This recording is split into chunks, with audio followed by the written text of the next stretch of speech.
All right. Good morning, meow meows. My little pussies.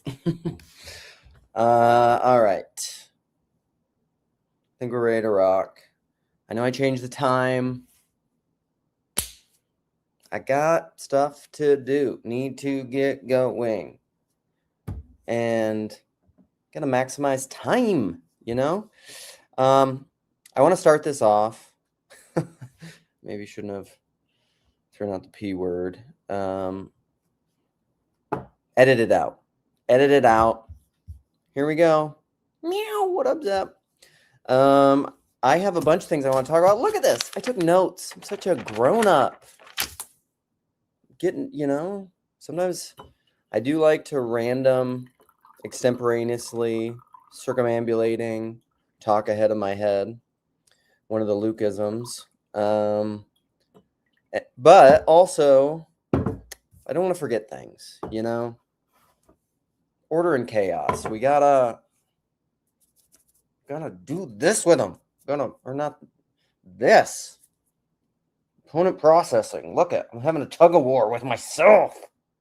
I want to talk about the Minnesota event, the non-event. It's an event, but it's not an event.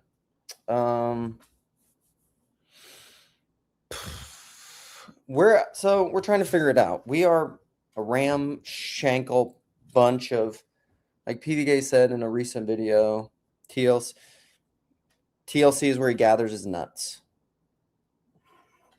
TLC is about PVK's nuts, mainly. We should maybe that could be an alternate name for TLC, PVK's nuts. Oh, man. I like it.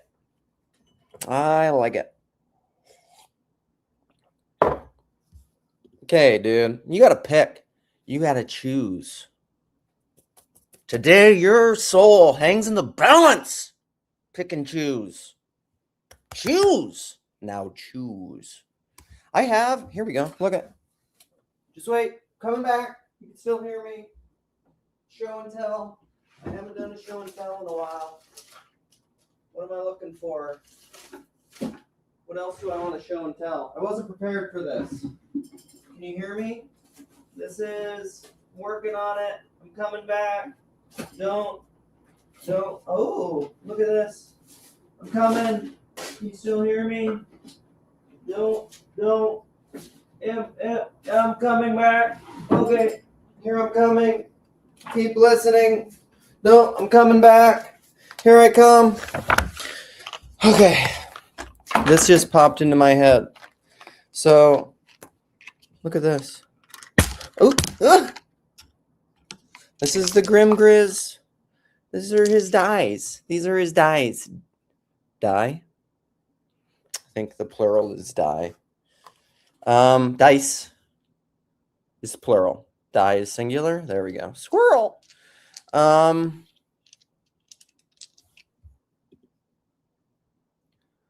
Let's read. Does this guy's voice drive anybody else nuts? It's like a kitty cat claws on a chalkboard, trying to draw mosaics. Ugh. Seriously, I can only last so long. These are my... Also, yeah, when I hear my voice back, it's probably standard. I don't really like my voice. So that's the show and tell. This is terrible. I'm sorry. I'm sorry, Minneapolis people, because the information therein, this video of that witch, it's going to be incomprehensible. But that's probably why people are here. These things are not to be comprehended. These are licensed, dog. Does this work? How does this work? It's a mirror. It's like mirrors. It's not backwards for you. It's backwards for me. I got them at Minnestuary.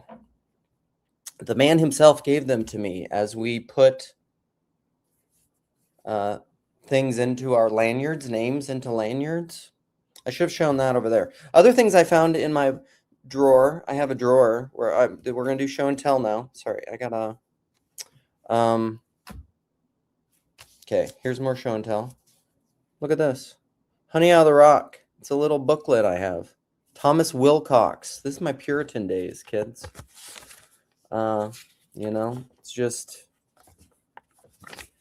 I also have a leather-bound copy of In the Valley of Vision. Listen, I got credibility. Young, Restless, and Reformed cred.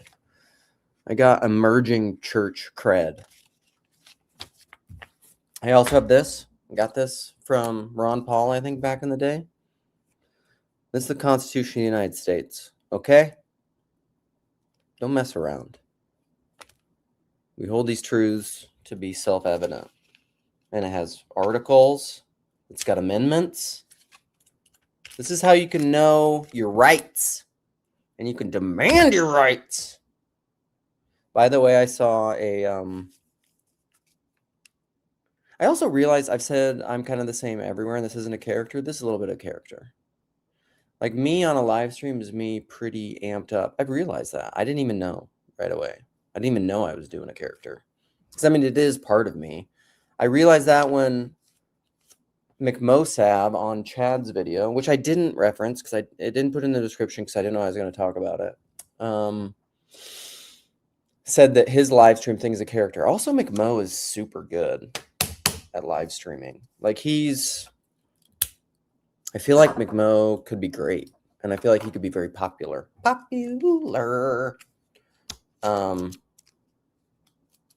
What is that from? My daughters listen to that stuff all the time. That's like it's from some musical.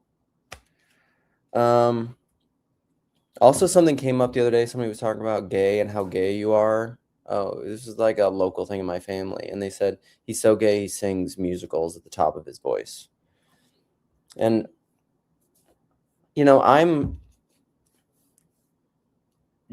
like spiritual, gender, emotional fluid, kind of, or strange, let's say it that way. I'm a nut. I'm one of PBK's nuts. I'm one of PBK's nuts on the left. See, that's it. We split it up with left and right temperament. And we can be, which kind of PBK nut are you? Are you one of PBK's lefty nuts? Or are you one of his righty nuts? Oh, God, I like that. But this was my Ron Paul days. Okay, we've got to get through show and tell. This is stupid. This is stupid. I'm 10 minutes in. I haven't even talked about the conference except a little bit. But this is what I do. This is a conceal. This is like a, you know, it's like it's a knife. Is this going to give me, shoot. Is this going to give me like a YouTube thing? Can you not show knives? Yeah, you can. You can show knives. It's a carving knife. That's a lie. It's not a carving knife. But like there's cooking videos. I watch cooking videos all the time. Anyhow, I used to carry this all the time with me. And it's handy because I heard this blade is so strong that you could like if you were in a car accident, like falling off of a bridge, this stuff boys imagine, you could like, and you were falling out of your windshield or something, and your car's like falling in on a movie. You could pull this knife out, and you could smash it into the hood, and it would, because this could go through the hood of your car.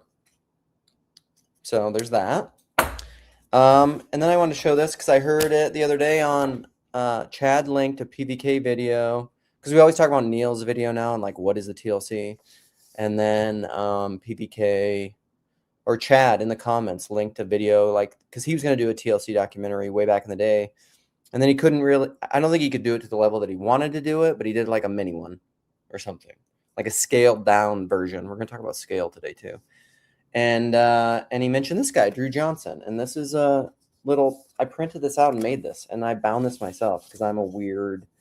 This is like the kind of thing that I do, which is really like my quirky paternal grandmother, rest in peace, memory eternal. And she did quirky things like hung the clothes she wanted to be buried in outside of her bathroom, like in a really common area of her house for years before she died. like in a black garbage sack with a handwritten note on the outside that said, "Bury me in these." My grandmother was a fantastic but strange lady. And she also like wrote a note on a bathroom wall in a permanent marker on a piece of paper that was like masking taped up on the wall. And then she ran out of room and just continued writing on the wall. That's, that's the kind of stock I come from. So when you say like Luke is weird and he's like a weird, strange person, listen, I talked about Paul's nuts again. The TLC alternate, this is what I'm proposing. Alternate name for the TLC, Paul's nuts. And you can even talk about which of Paul's nuts you are. Left? Are you a leftist nut? Are you a right nut? Is the TLC too alt-right? Is it too right-coded? Is it too Jordan Peterson-y? I also realize, we're going to get to this too. I also realized, we'll get to this. Remind me if I forget about it. But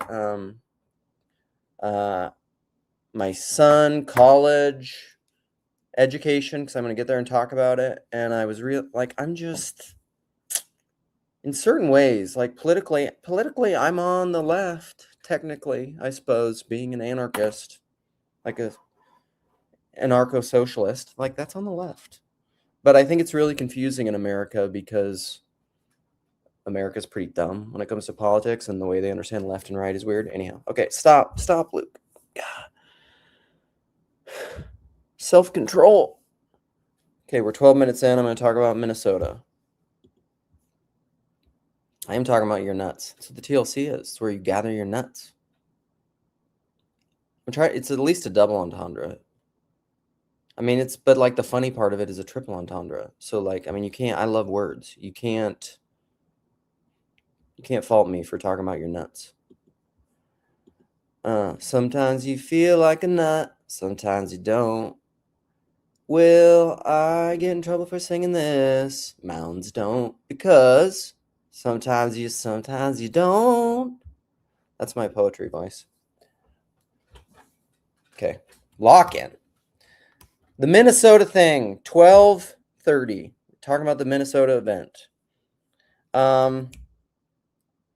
What we are trying to discern right now, I don't know that it'll come together. I don't know. Maybe this is how everyone feels who puts on an event, and our event is a non-event event. Because everybody's busy, I'm especially busy. And they're essentially letting me off the hook from doing almost anything, like anything practical. Because as we all know, we've said from the beginning, if I have to run things and keep it ordered and structured, because also reference to the future, we're coming out of Chronos into like the future. We're time traveling to where I talk about education, post-structuralism. I'm not gonna be organized running this. I mean, I'm kind of organized, but not that much. And so they basically said, my job for the conference is this. I'm like the celebrity of the Minnesota conference, I guess. I just have to talk about it on live streams, get attention on it. Ask people questions, coordinate with other famous nuts, micro celebrities from the TLC. I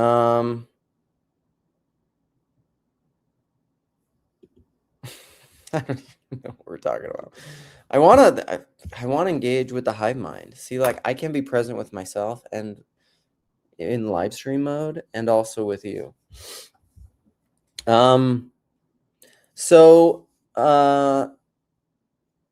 I first would like to say I really love my I sent it to them. I don't even know if they're in the comments. My local estuary group planning group people. I sent them the link, and they might be here. I don't know if they're in the comments, but I'm trying to figure out. We're trying to figure out a number of things. The scale. We're also going to talk about the scale. See here, we have. Where are my notes? I can't even make sense of my own notes. We're going to talk about education. It's not in here, but it's in the title, so I'm going to fulfill on it. And then scaling of relationships, because that's also something in our non-event event in Minnesota.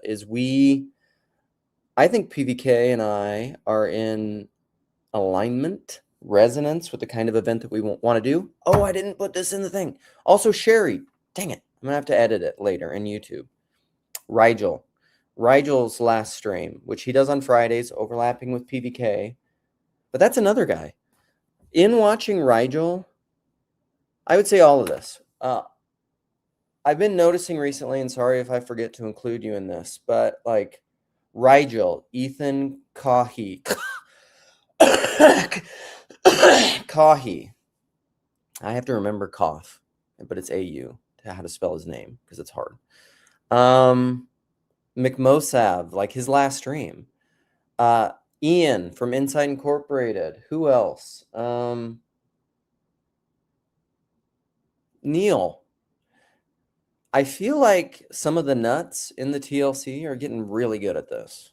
They're getting a lot better. Like I feel I'm getting imposter syndrome even in TLC because I feel like other people are getting really good and I'm just, but also part of this is my own neuroses. Like I have body dysmorphia. I have relationship dysmorphia. Chad and I were talking about that. Okay, back to the event.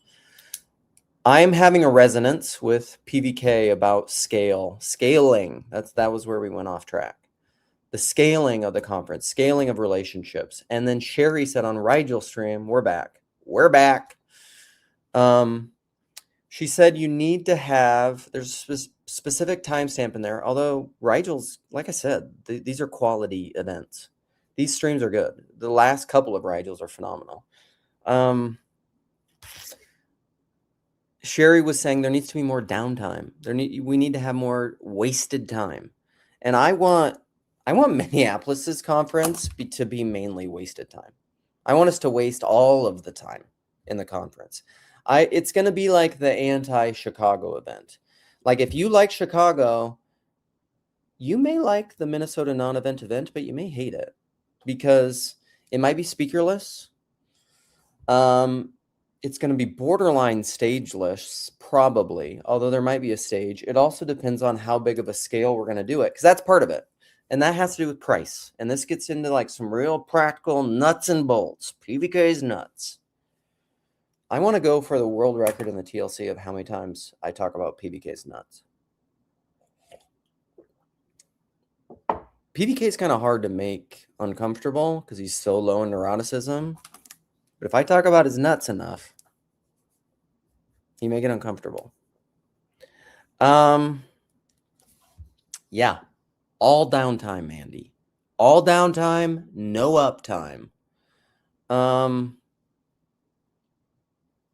So, because you know what I mean. And Sherry was saying in there, and I think this is true. I have felt this way because part of it, we're also going to get to this, my neurodivergency, my kind of like weird autism-y. This is also part of my non-dualism. Am I autistic? Am I schizophrenic?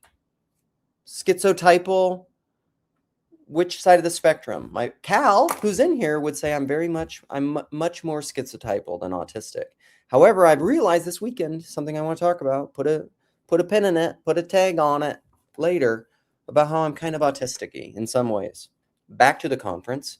So like there's a couple different ways we could do it. We talked about having a conference that would be like the initial way that we talked about it. And this is where I want to have people's feedback, especially TLC nuts. PVK's TLC nuts. What are we up to? Keep a ticker. Is that 10 times I've talked about his nuts? 11.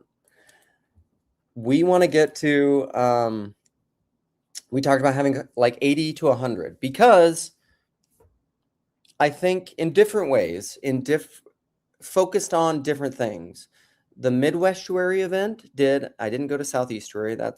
I didn't go to the first Chicago one or Southeastuary. But because of timing, or the fishing trip, the very first conference that you only know if you're deep into the TLC lore. But I did go to Northwestuary. Northwestuary is the bar in a certain way for like estuary focused, relational, personal, very like, I mean, it makes sense. It was Olympia, very like emo, sharing, a lot of darkness, a lot of good darkness being shared in all the things, a lot of deep connections made. Northwestuary was incredible. That was the Flava Flav, big old clock on your chest. Northwestuary event.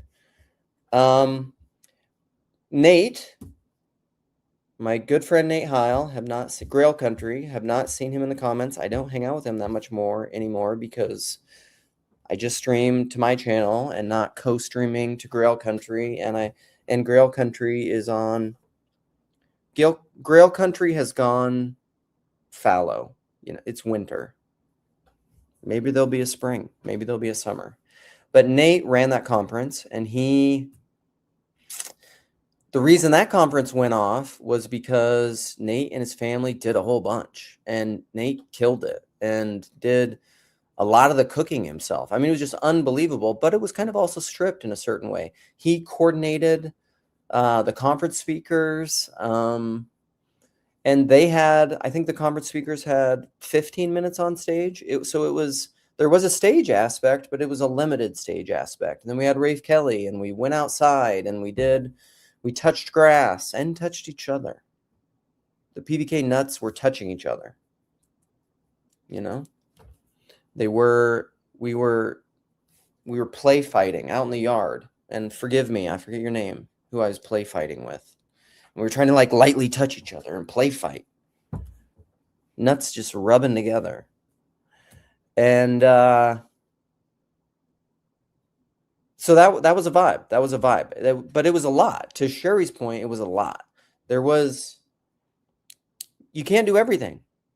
To choose is to choose against something else, you know? Like I've said, marrying my wife wasn't an indictment and confessing my hatred of all other women. But in a sense it was, because like if you love father and brother and sister more than me, you must hate father, mother, and brother and sister compared to me. But like, what are we talking? To choose is to choose. If you choose this, you're choosing not that. Opportunity cost. To choose this woman is to not choose this. In an event, to choose stage time is to not choose downtime, intimate time.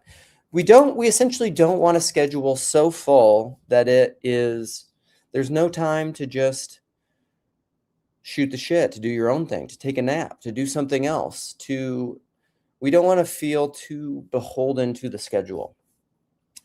What I basically want to do is I just want to have fantastic meals with high quality food and wine. I want to do like a kepi, supra. I don't know how to say the one word. The Georgian dinner feast kind of idea. The Last Supper, a big meal. I want to have a table fellowship. I want to have a meal with great food that lasts, because this is how I want to live most of my life. That's what I would love to, like, this is why I love European kind of culture, like that vibe, Mediterranean vibe.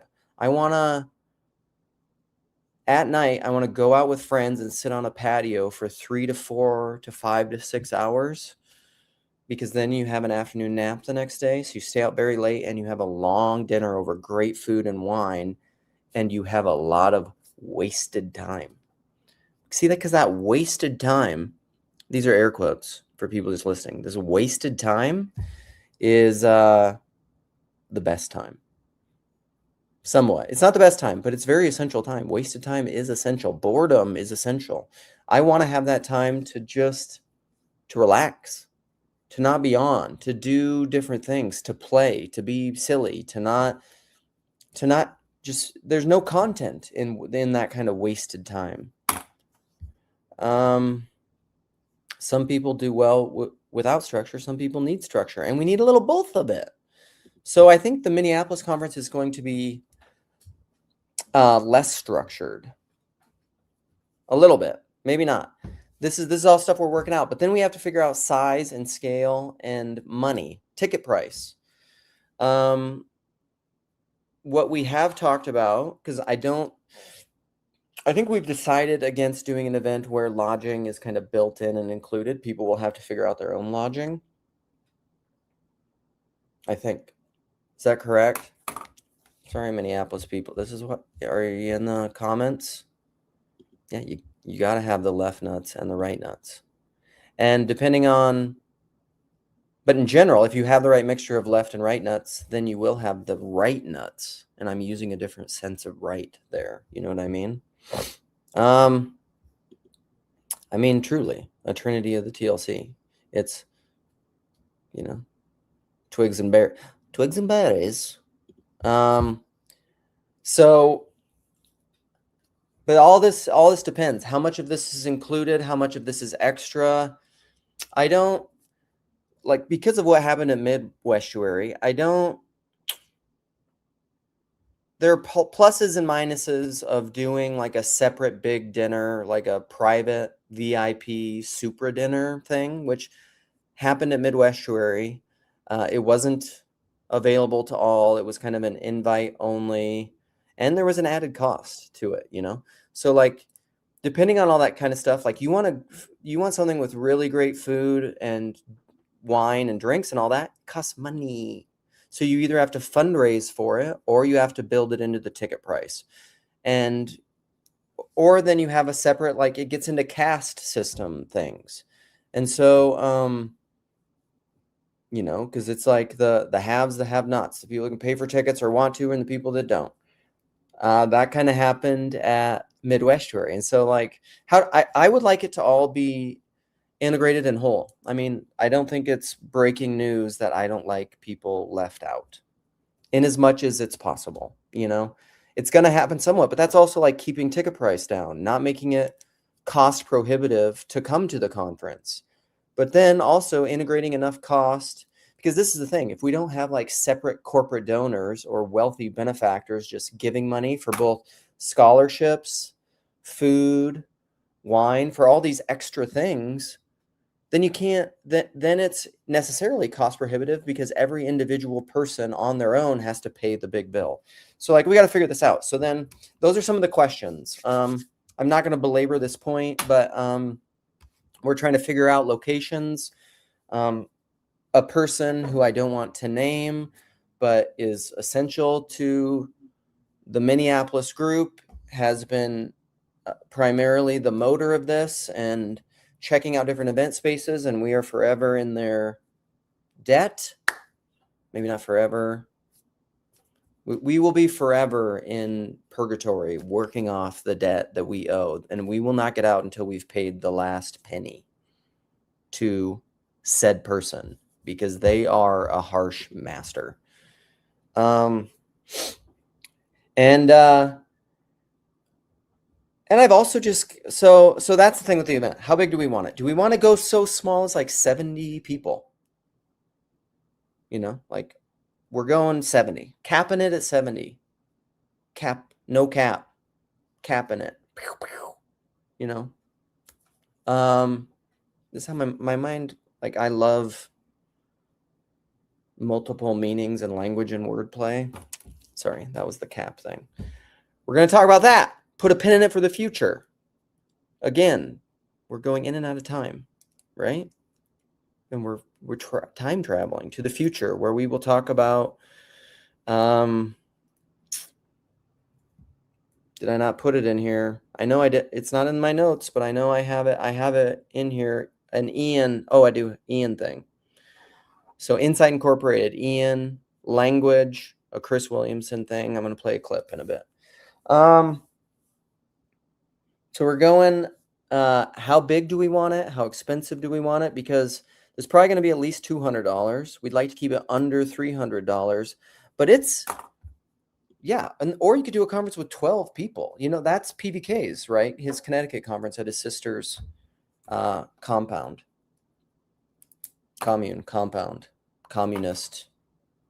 thing. So let me know in the comments. Reach out to me personally. I mean, this is probably more of a TLC nuts thing. Who's going to come? Who's interested in coming to a Minneapolis event? Oh, this is also the other thing. It's going to be in the middle of January. So it's going to be cold. Is that a deterrent? Is that an attraction? Is that a, you know, in the morphic field of these TLC nuts, the right nut and the left nut, you know? Like, imagine it. These are PBK's nuts, right nut, left nut. And in their attraction, it's like a magnet. It's a morphic field. So there's a positive on the right, and there's a left. It's an anode and a cathode, and do they do this? But sometimes if the nuts get twisted up, then they're pushing away. Is it an attraction or frozen nuts? That's what we might name our conference. PBK's Frozen Nuts Group. Nut bag. PBK's Frozen Nut Bag. That's the TLC. We came up with the name. So is the cold a deterrent or an attraction? Is finding your own thing an attraction? Scale, size, money. Because there's a lot of different ways we could do it. I would like to have slightly higher ticket prices. This is just me. I'm just speaking for myself. I do not represent the board of leaders of organizing the Minneapolis Minnestuary event, non-event. But I want meals and wasted time and food and great food, you know? Listen, I am on the Kinsey spectrum of gay. I do not sing musicals at the top of my lungs, but I do like musicals, and they make me cry. Let's think of musicals that make me cry. Dear Evan Hansen, Waterworks. Waterworks for this PBK nut. What else? What other musicals make me cry? Sorry, Gray Hamilton, but I didn't cry at my first viewing of Les Miserables. Yeah, sorry. Didn't cry. It depends. Are you a cashew? Then you're a legume. What's up now? Now we're doing what's your nut knowledge? Yeah, Chad. Chad gets it. Chad, you are probably the corner's full of them. Also, Matt Krotz is always giving me crap because Matt Krotz is like an artsy fartsy guy, and boy does he fart a lot. A lot, and they stink. But PBK nuts like the smell of their own farts. But Matt Krotz is a very he's an art crowd boy, but man, he also likes to hunt, and he's tough, and he has guns and knives, and he likes to hunt. He sent me a picture of him hunting, which I don't want to share because that's put a tag in it. We're going to the future that has to do with scaling and relationships, and me somewhat innocently, but also ignorantly and unconsciously and foolishly. This is foolish transparency. I don't know the whole Grim Grizz thing, but I hurt someone's feelings. We're going to talk about it, and I am not proud of it. But I also I black holed him, and then me black holing him could have black holed me. There's a sometimes in PBK's nuts. Sometimes some of PBK's nuts can get black holed. And this is life, it's like the cosmic donut. It's a torus.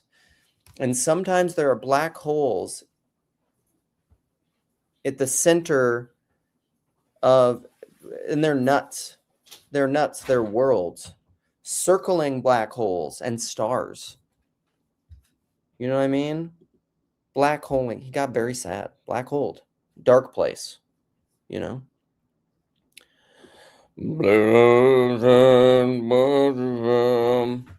much can I mumble a song without getting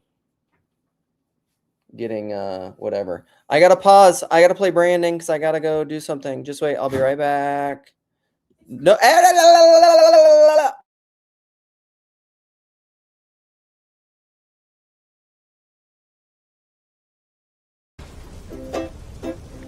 As I was walking down the street, a billboard caught my eye. The things that were upon it would make you laugh and cry. The board was torn and tattered from the storm the night before. The wind and rain had done its job, and this is what I saw. Chew chocolate-covered mothballs, they always satisfy. Drink Wrigley Spearmint root beer, it'll never leave you dry. smoke Coca-Cola cigarettes, or know the reason why. Brush your teeth with dial soap and watch the suds go by. As I recovered from my shock, I went upon my way. I hadn't gone but half a block, and what to my dismay, another billboard caught my eye, and like the one before, the wind and rain had done its job, and this is what I saw. Take your next vacation in a brand new Frigidaire. Learn to play piano in your winter underwear. Simonize your baby with a Hershey's candy bar. Texas Oil, the beauty soap, is used by all the stars. Now doctors say that babies shouldn't smoke until they're 3, and people over 35 should bathe in Lipton tea. And if you want the world to be a better place by far, buy a record of the song and smash it with your car. Hey!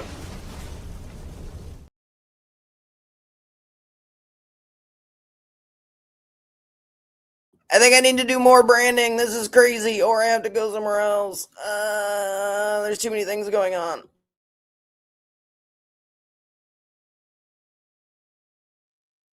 At which time I shall reveal that I have never, as a long-term ship and flotilla member of the TLC, I have never, ever felt so clickbaited as to have the screen reveal to me 3 of the most difficult people in the TLC to submit. If Ian Campbell was replaced with a digital know-it-all, then it would be the top 4.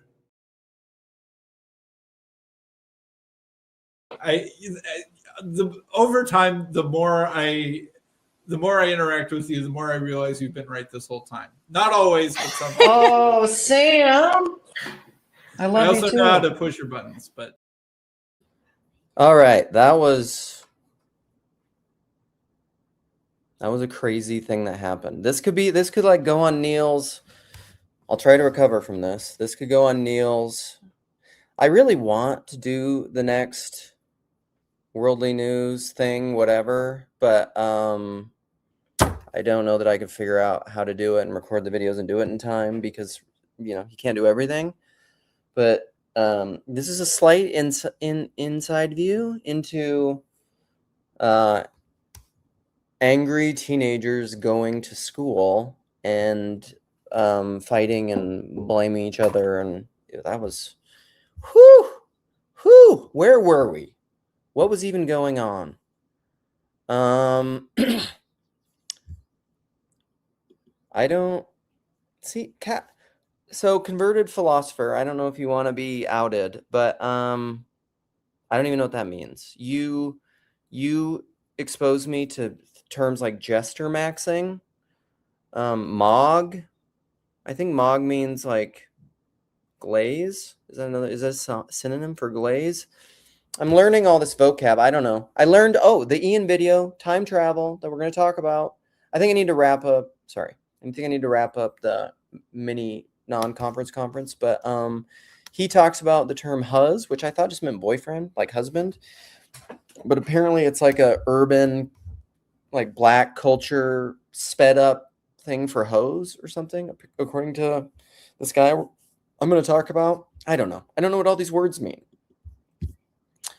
Yeah, just be coolio, it's radical. Blogged. All right. Even though I kind of need a moment. Let's just sit. Let's have some wasted time in silence, because also I haven't even talked about my banner, because I'm been overwhelmed, man. That was a lot. Sometimes I think this is related to a time travel thing in the future. Like I feel a lot of emotions, and they take me a while to recover from, because I'm not, I don't know, what is it, 91st? I think it's 91st percentile volatility or something. Which means I have a strong reaction to negative emotions, and I feel negative emotions a lot, which isn't fun. But okay, wrap up the Minnesota conference. So seriously, this is stupid. I can't even make a video of this. It's ridiculous. I'll maybe have to just make a short, more concise video to put on my thing and have people share and get people's opinions on. But this is something. This is putting it out there in the salience landscape of Paul's nuts. And hopefully you can realize it's relevant and have a relevance realization and tell me size, price points, is the time a deterrent, all those things. And we'll finding your own lodging, and we'll move on from there. Okay, let's start going through my notes. Okay. I mean, I feel like if I go through all this, I'm going to just talk myself for probably like another half hour. I know myself. Know thyself. And, but I kind of want to, but I also want people to come and play. But if people come and play, then I'm going to not want to be a screen hog. And I'm going to want to talk to them. Maybe I can do both. I'm going to try to be fast. I'm not going to be able to. This is the back of my church bulletin. And I want to see, okay. So since, I mean, I got to fulfill on this and I got to talk about education, scaling of relationships, since I already referred to that a few times. Because, so something I've realized is that this is a little bit of my autistic-y stuff. I know converted philosopher you're here, and I know you understand this stuff way more than me. And you use words like dopaminergic and the serotonin adjective one, serotonin-minergic, and that has to do with whether you're autistic, like left, right, Paul's nuts. Like on one side of the spectrum, you're a little bit more myopic, autistic-y, and over here, you're a little bit more schizotypal. And it's also masculine, feminine dynamics. There's map territory stuff going on with those dynamics. But I'm a little bit more autistic-y, and my wife and I were watching some Love on the Spectrum. We started watching some Love on the Spectrum, which we watched some previously in different seasons. We haven't like watched all of it like we do with Love is Blind, but it's I've realized I have a really hard time. I've talked about some of this with Womboy. Womboy, if you're here, leave us a comment. Also, if play in the group chat if you want to, the hive mind. I don't know. I guess neurodivergent. I don't understand a lot of this stuff. I use words that I don't understand, which is what we all do. You only think you don't because you think of definitional understandings of language is how you should use language. But that's because you have mind control and you're possessed by a spirit of an information economy and modernity and rationalization, and you don't understand that language is both order and chaos, fluid, it's an icon, and we're going to talk about that. You start using words and then they start using you. Mind control. But Ian talked about this in the video, but first we're going to talk about this example of visiting a school. So part of the education things, I've been thinking a lot about education. I think my son decided on a college. I'm not going to say what it is because if you know, you know, but it's his own life. And I don't know if I want to make that kind of information public. But I love it. I'm very happy about it. The more I had some questions, had some doubts, the more I've gotten to know about it, the better it is. I had a conversation with Ian Campbell of Insight Incorporated recently. I don't know when it's going to release. But we talked about potentially having a future conversation about education because I love it. That's one of my favorite topics. It's a huge part of my own journey and my own, I think, quickening intellectual enlightenment. And a little, what I think, even because that's what I said, I want my son to go to a school where they could even answer the question, what is education? And I was having a conversation with someone who, I don't know if they went to the school in undergrad, but they're currently going there for grad school, studying education. And I asked them the question after liturgy at their like meal thing, because we went to a church out there, and or down there, up there, left there, right there. Which direction was it? And And this person responded to me, who's doing grad school in education. I know the person, I know the family. They're actually from Minneapolis, and I didn't even know they were going to school out there. I didn't even know they were out there. I didn't even know I was going to see them. And then I saw them, and I didn't even know who it was right away. But then my son knew. But then I was talking to him after liturgy. There's a couple Minnesota folk out there. There's actually a Minnesota connection to this place a little bit. But some, I mean, is that just a salience thing? You just see that sometimes. There's also one in the Pacific Northwest.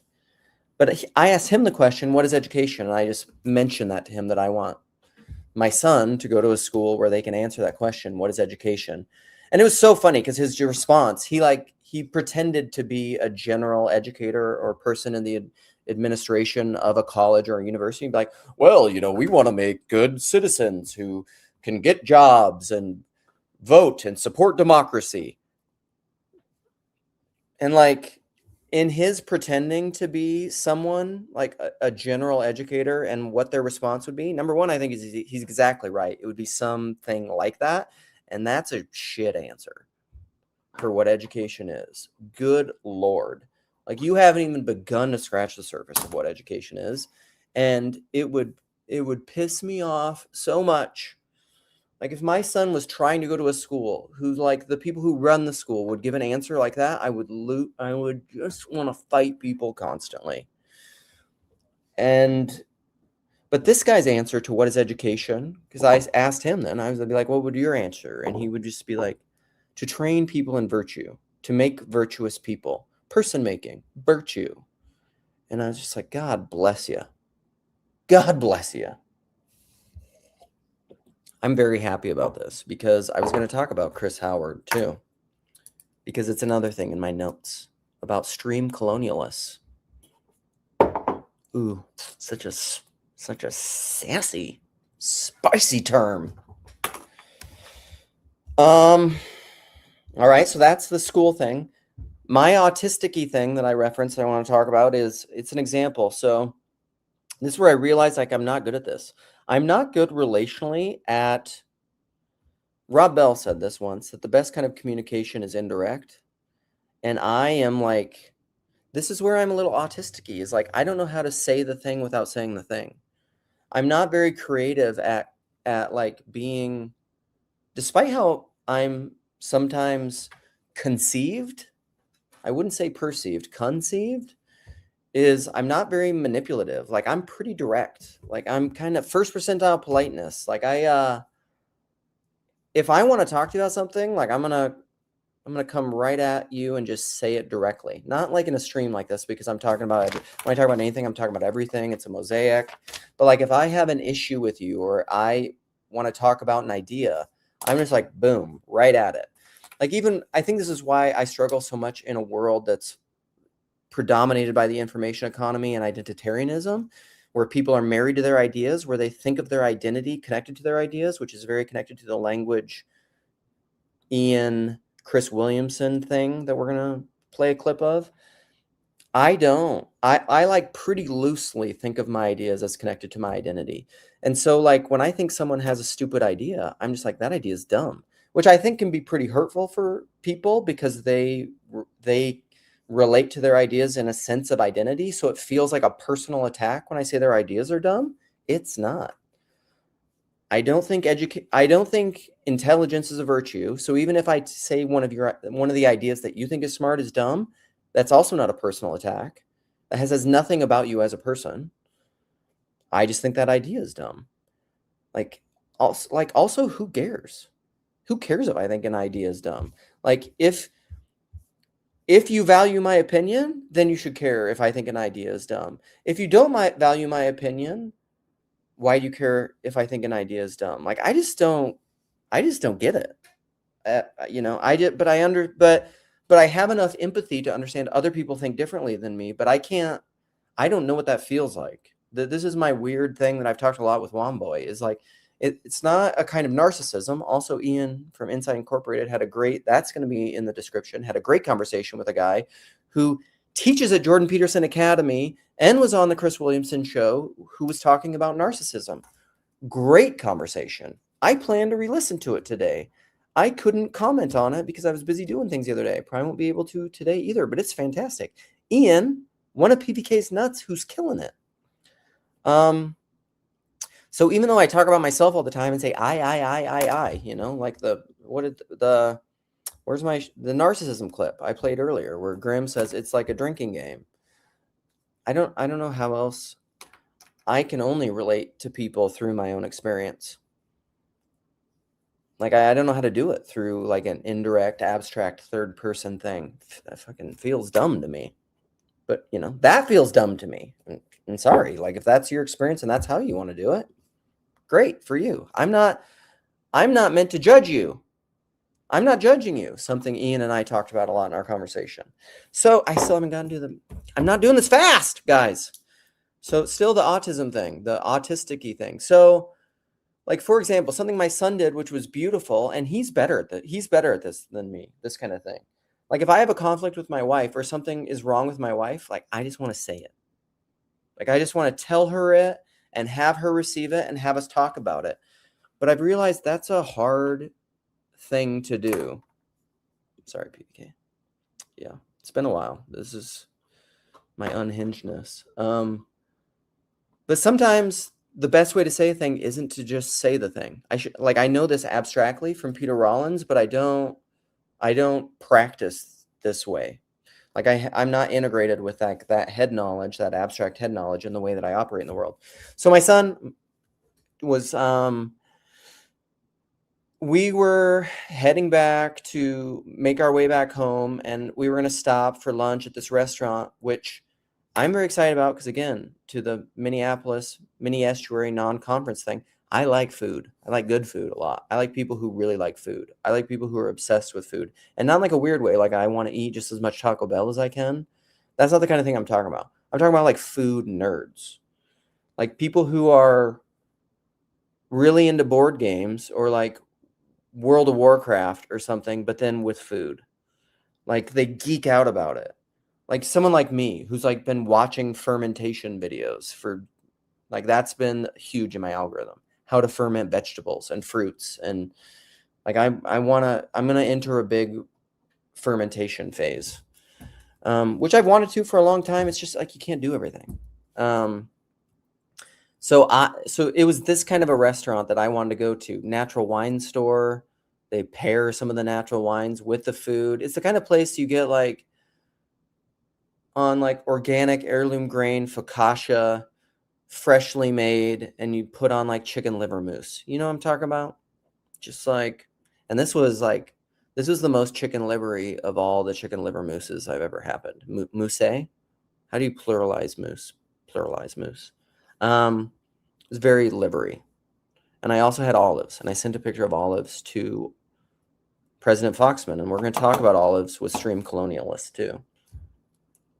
It's mosaic.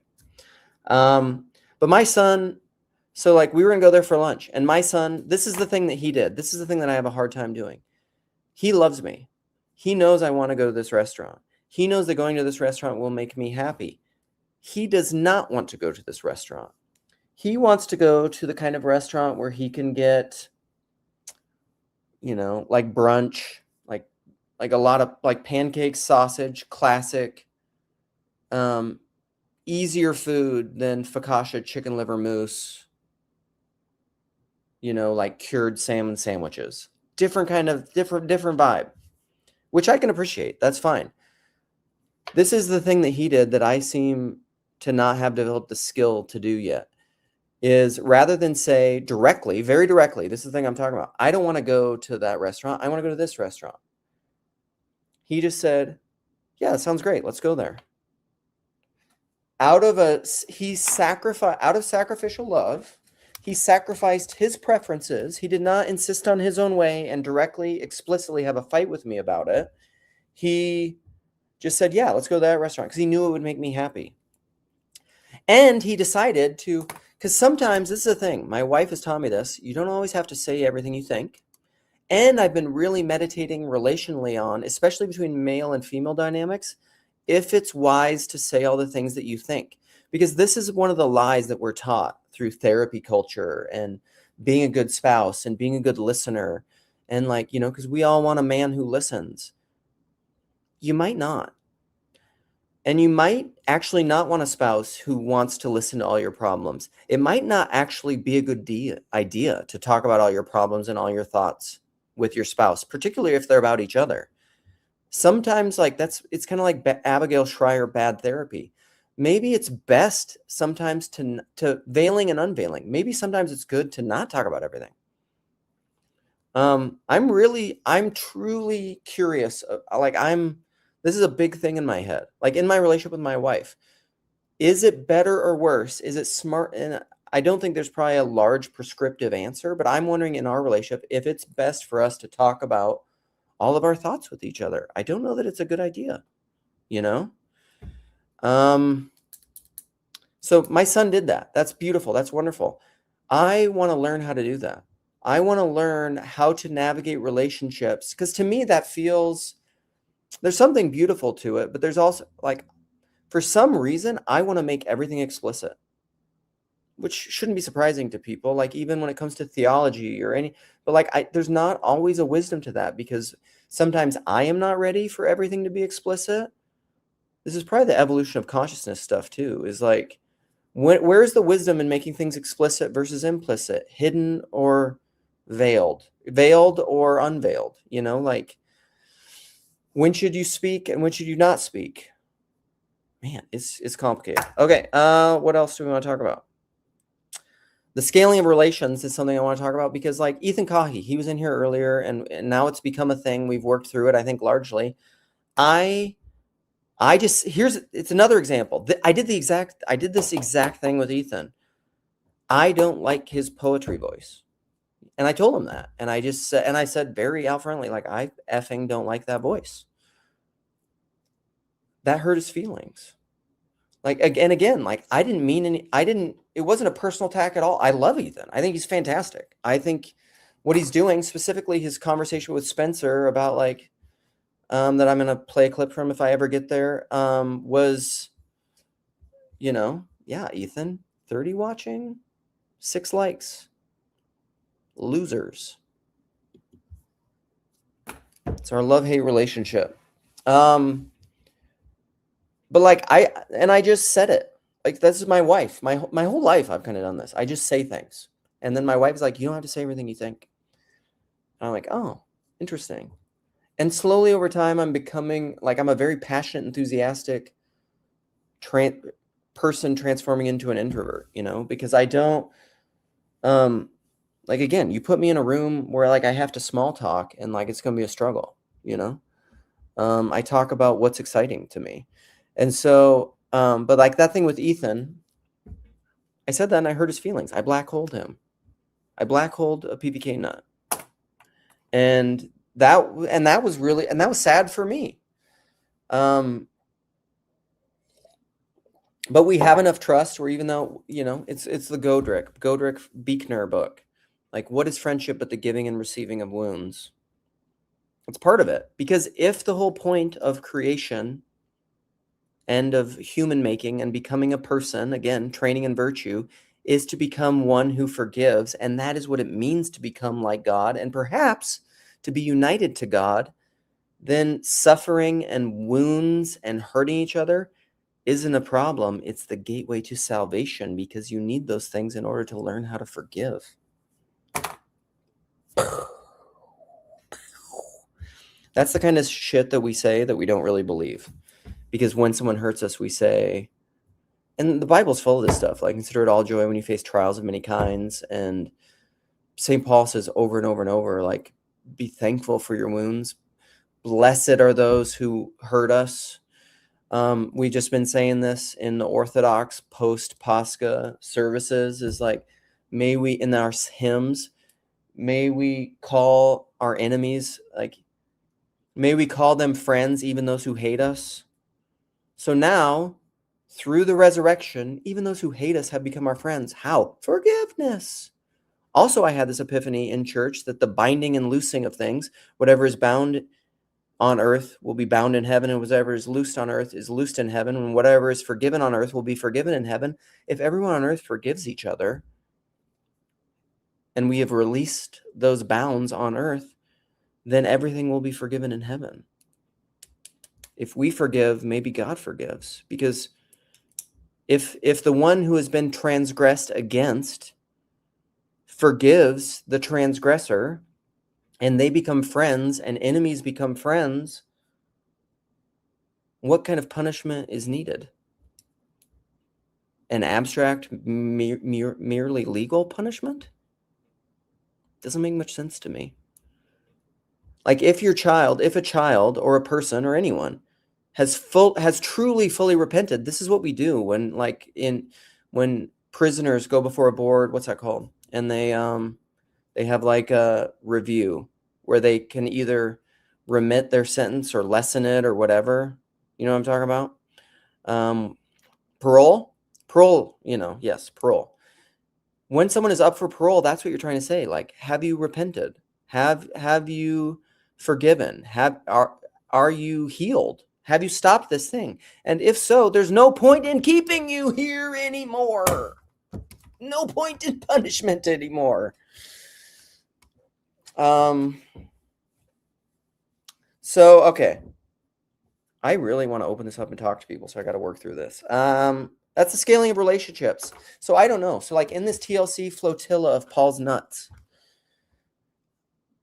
I have a small raft out of nuts, of coconut husks, of coconut tree nuts. And there's all these coconut husks, and I made a raft out of them. And I'm a flotilla captain at some point in the scaling of the TLC. And maybe in that armada of flotilla ships, I have a bigger ship that when my bigger ship bumps a littler ship or an emerging ship or a ship that's coming out of the lurk, out of the surface, and my ship just, it's like a rowboat. And then there's like a big tanker boat that comes in. The rowboat's just like, I'm having a good time. Look at, I'm rowing along and I'm having fun. And look at the sky and the ocean. And all of a sudden, boom, this big ship just comes in. And listen, I have a bigger ship in my nuts. But I'm just saying, like, if Ethan didn't give a shit about me and didn't care about my opinion, and I had no, like, let's just put it out there. If I had no TLC street cred or attention or whatever, Ethan wouldn't care what I said, like it wouldn't matter. And so I don't know how to navigate those relationships. Grimm, who I know was in here at some point, I think Grimm is pretty careful about this stuff because he has different salience landscapes. He is more aware of these things. I'm kind of a radical egalitarian in a lot of ways where I'm just like, I don't think, like, legitimately, my son and I both talked about this. When I get into a conversation with someone one-on-one in real life, I try to be really present. A lot of times why I'm so confused in conversation with people is because I don't automatically assume. If I'm going to assume something, I'm probably going to assume you're smarter than me. Not that you're dumber than me. But sometimes in conversations, I've been in situations where there are just certain things that I'm talking about that people can't see. And then when they're confused, it makes me confused. Like all of this, my head, it's like Elon Musk. My head is a fire, is a raging fire. Like, it's not fun in here sometimes. Sometimes it is, which is why my playfulness is fun. And so I don't know how to see and discern these things. And then when I hurt people, when I do not intend to hurt someone and I hurt them, I don't want to do that. I want to learn from that. I want to repent of that. And I want to be reconciled to my brother. And so, like, how does that relate to scale? I don't know. Rigel banned someone? What happened? Listen, and Rigel's a tolerant man. And he's tall. He's tolerant. And he's tall. And he's beautiful. And he's musical. And he's created a wonderful space. And I highly recommend people check out his live stream. Also, this has been down here the whole time. I mentioned it. I haven't even talked about it. Kofi McMosav. I don't grift for myself. I grift for my friends. And I grift hard. Give him money, please. I'm actually serious. Because, like, it's not like he could use it. I'm thinking of the Jack White song from a White Stripes album. It's White Stripes, actually. So it's Jack and Meg, where he's just like, he's talking about thrifting essentially. And he's like, people have all this junk, and he's kind of doing it in a spoken word thing. And he's like, we could use it. We could take it. Sometimes receivers need someone to be a giver. And, okay, since this is the name of the stream, I'm going to repeat this. Donate to McMosab, though, right here. This is the thing. It's also the first link in the description. Also, it's right here. Go and give him money, please. Buy him a coffee, please. Also, like the banning thing and Rigel banning and stuff. We're going to talk about that because I'm going to talk about stream colonialists from the Chris Howard stream this morning. Because I noticed some stream colonialists, and I'm getting much more comfortable in just flicking those olives right off my plate. You're a little round nut I don't want, like a hazelnut. Screw you. I don't want a hazelnut. It's not a nut I like. Boop! Hazelnut. Flick you right off the plate. Okay, that's enough of the autism-y spectrum. Scaling of relationships, hurting people. Son's example, I gave it. In the comments, Grimm, in the Grimm stream, he mentioned the Universal History Peugeot stream, and they talked about Kabbalah and the Trinity, which they're probably ripping off from us because they're watching us on the DL and not telling us. But it's like Sam and David and my conversation about the Trinity. Was there somebody else in that conversation? I think it was just us three, wasn't it? Jess? Who else was in it? I don't remember. But they're probably ripping us off for content to make money. We're trying to build a community of people and person making and training in virtue. They're kind of doing it. See, like this is Christ and Antichrist. You can say you're doing that, but really you're doing it to build a platform and make money and Christian YouTube it and network. And so that you can use this person. So this person has a bigger name and more followers, and I want to use them to catapult myself into like more views and more clicks and double bird, all that. And I'm not just saying that. Like, I think I truly believe it. I don't care. But maybe if I were in a different situation, I would care. So it's also not a judgment. Again, see, this is like, I have convictions, but I'm not judging you. Only God can judge. Lower back tattoo. I'm going to play this clip. Oh, stream colonialists, the Chris Howard stream. Olives, hazelnuts, flick them off. If this is the thing, every different flotilla channel or YouTube channel or online space has its own spirit. In order to have a space and to have it be able to be named and defined and understood at all, to have a unity, actually, Adam, ooh, I'm just going to share this. I wasn't planning this. Sorry, this isn't in my thing, but it's true. Adam from Adam's Fall, right? Is that his channel? Where is it? Adam's Fall. I'm going to share this because I want people to watch this. This is very good. It's so Adam's Fall, he's our most prominent corner Mormon. He had a great conversation with Neil, and Neil looks like Neil kind of looks like Beavis in that, don't you? A little like it's the side profile where you look kind of Beavis-y, I think. But his last two videos, particularly this one, Integrated Theism, My Surprising Journey from Atheism to a New View of God, is really good. And in it, the reason I thought of it and I brought it up is because in it, he, am I frozen? What's happening? In it, he talked about how he mentions Peugeot and a cup and whatever, but even to name something like a cup, there has to be a unity. You couldn't even call it a cup if there wasn't a unity. And the naming is naming the unity. That's what you're trying to do with a name. A name is an integration of multiplicity. That is what's in a name. The conversation I had with Ethan and Chezi. A cup does that, but he talks about integrated theism in there, and it's really good. So, like, why was I talking about unity before? I lost it. I lost the thread.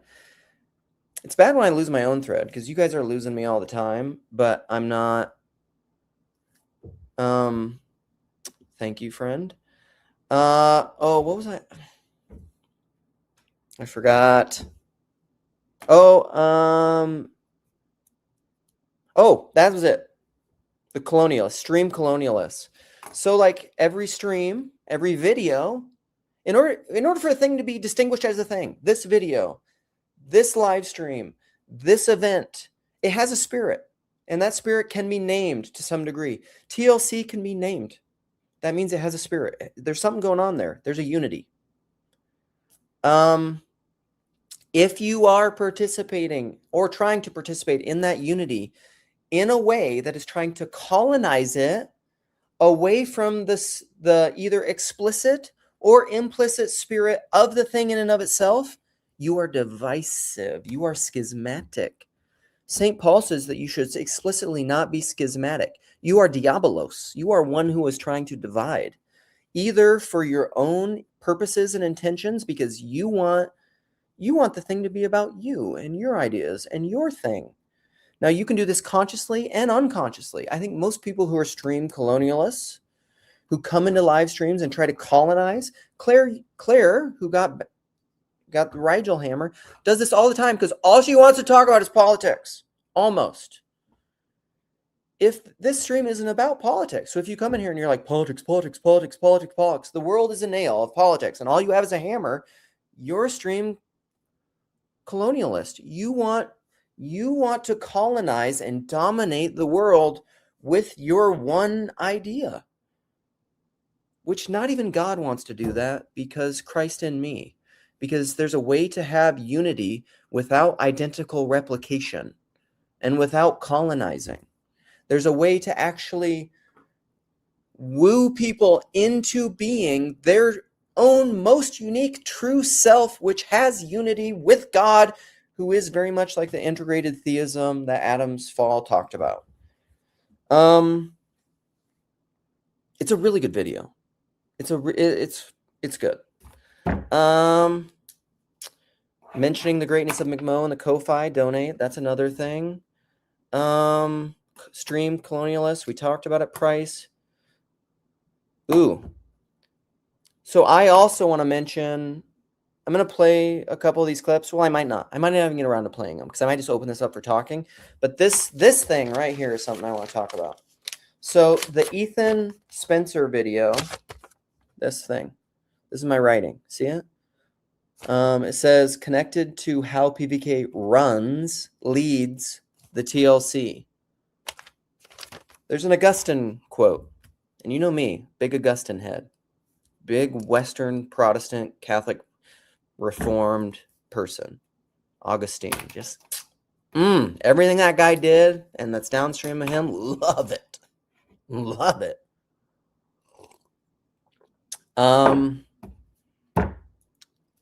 He said this, okay? I'm gonna put it in the comment, and I'm gonna mention my own thing. Because this is good. I mean, it's good. If I could not mistype. Oh my goodness. So here, this thing. Love and do what thou wilt. That is what PVK does in the TLC. He really does. He leads by example, and it's a slow growth. It's not a mechanical industrial scaling. It's a slow growth, because that's how good growth happens, slowly. And because people follow PVK, following Jordan Peterson to some degree, although that's a little bit of content, a little bit of virtue and actual following.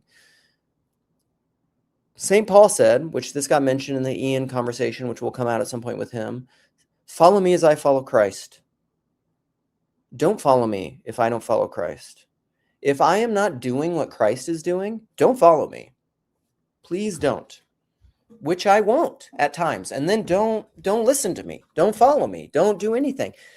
Ian and I also talked about the difference between conscience and narrative. somewhat. Narratival, conviction, and conscience, and how all that stuff relates. What was it? It was conscience. I asked you the difference between conscience and something. I can't remember. Certainty. That was it. I don't even know what that means. But love and do what thou will. Ethan was talking to Spencer, who made this little corner.net, and it's a great video. I actually want to play. I'm going to play that little clip because it's good. Because that's from PBK's video. I'm going to like just talk by myself for flipping an hour and a half. I'm embarrassed, but also I don't care. Can we see the thing? Can we see it? All right, here we go. I'm going to play just this part. So this is meta.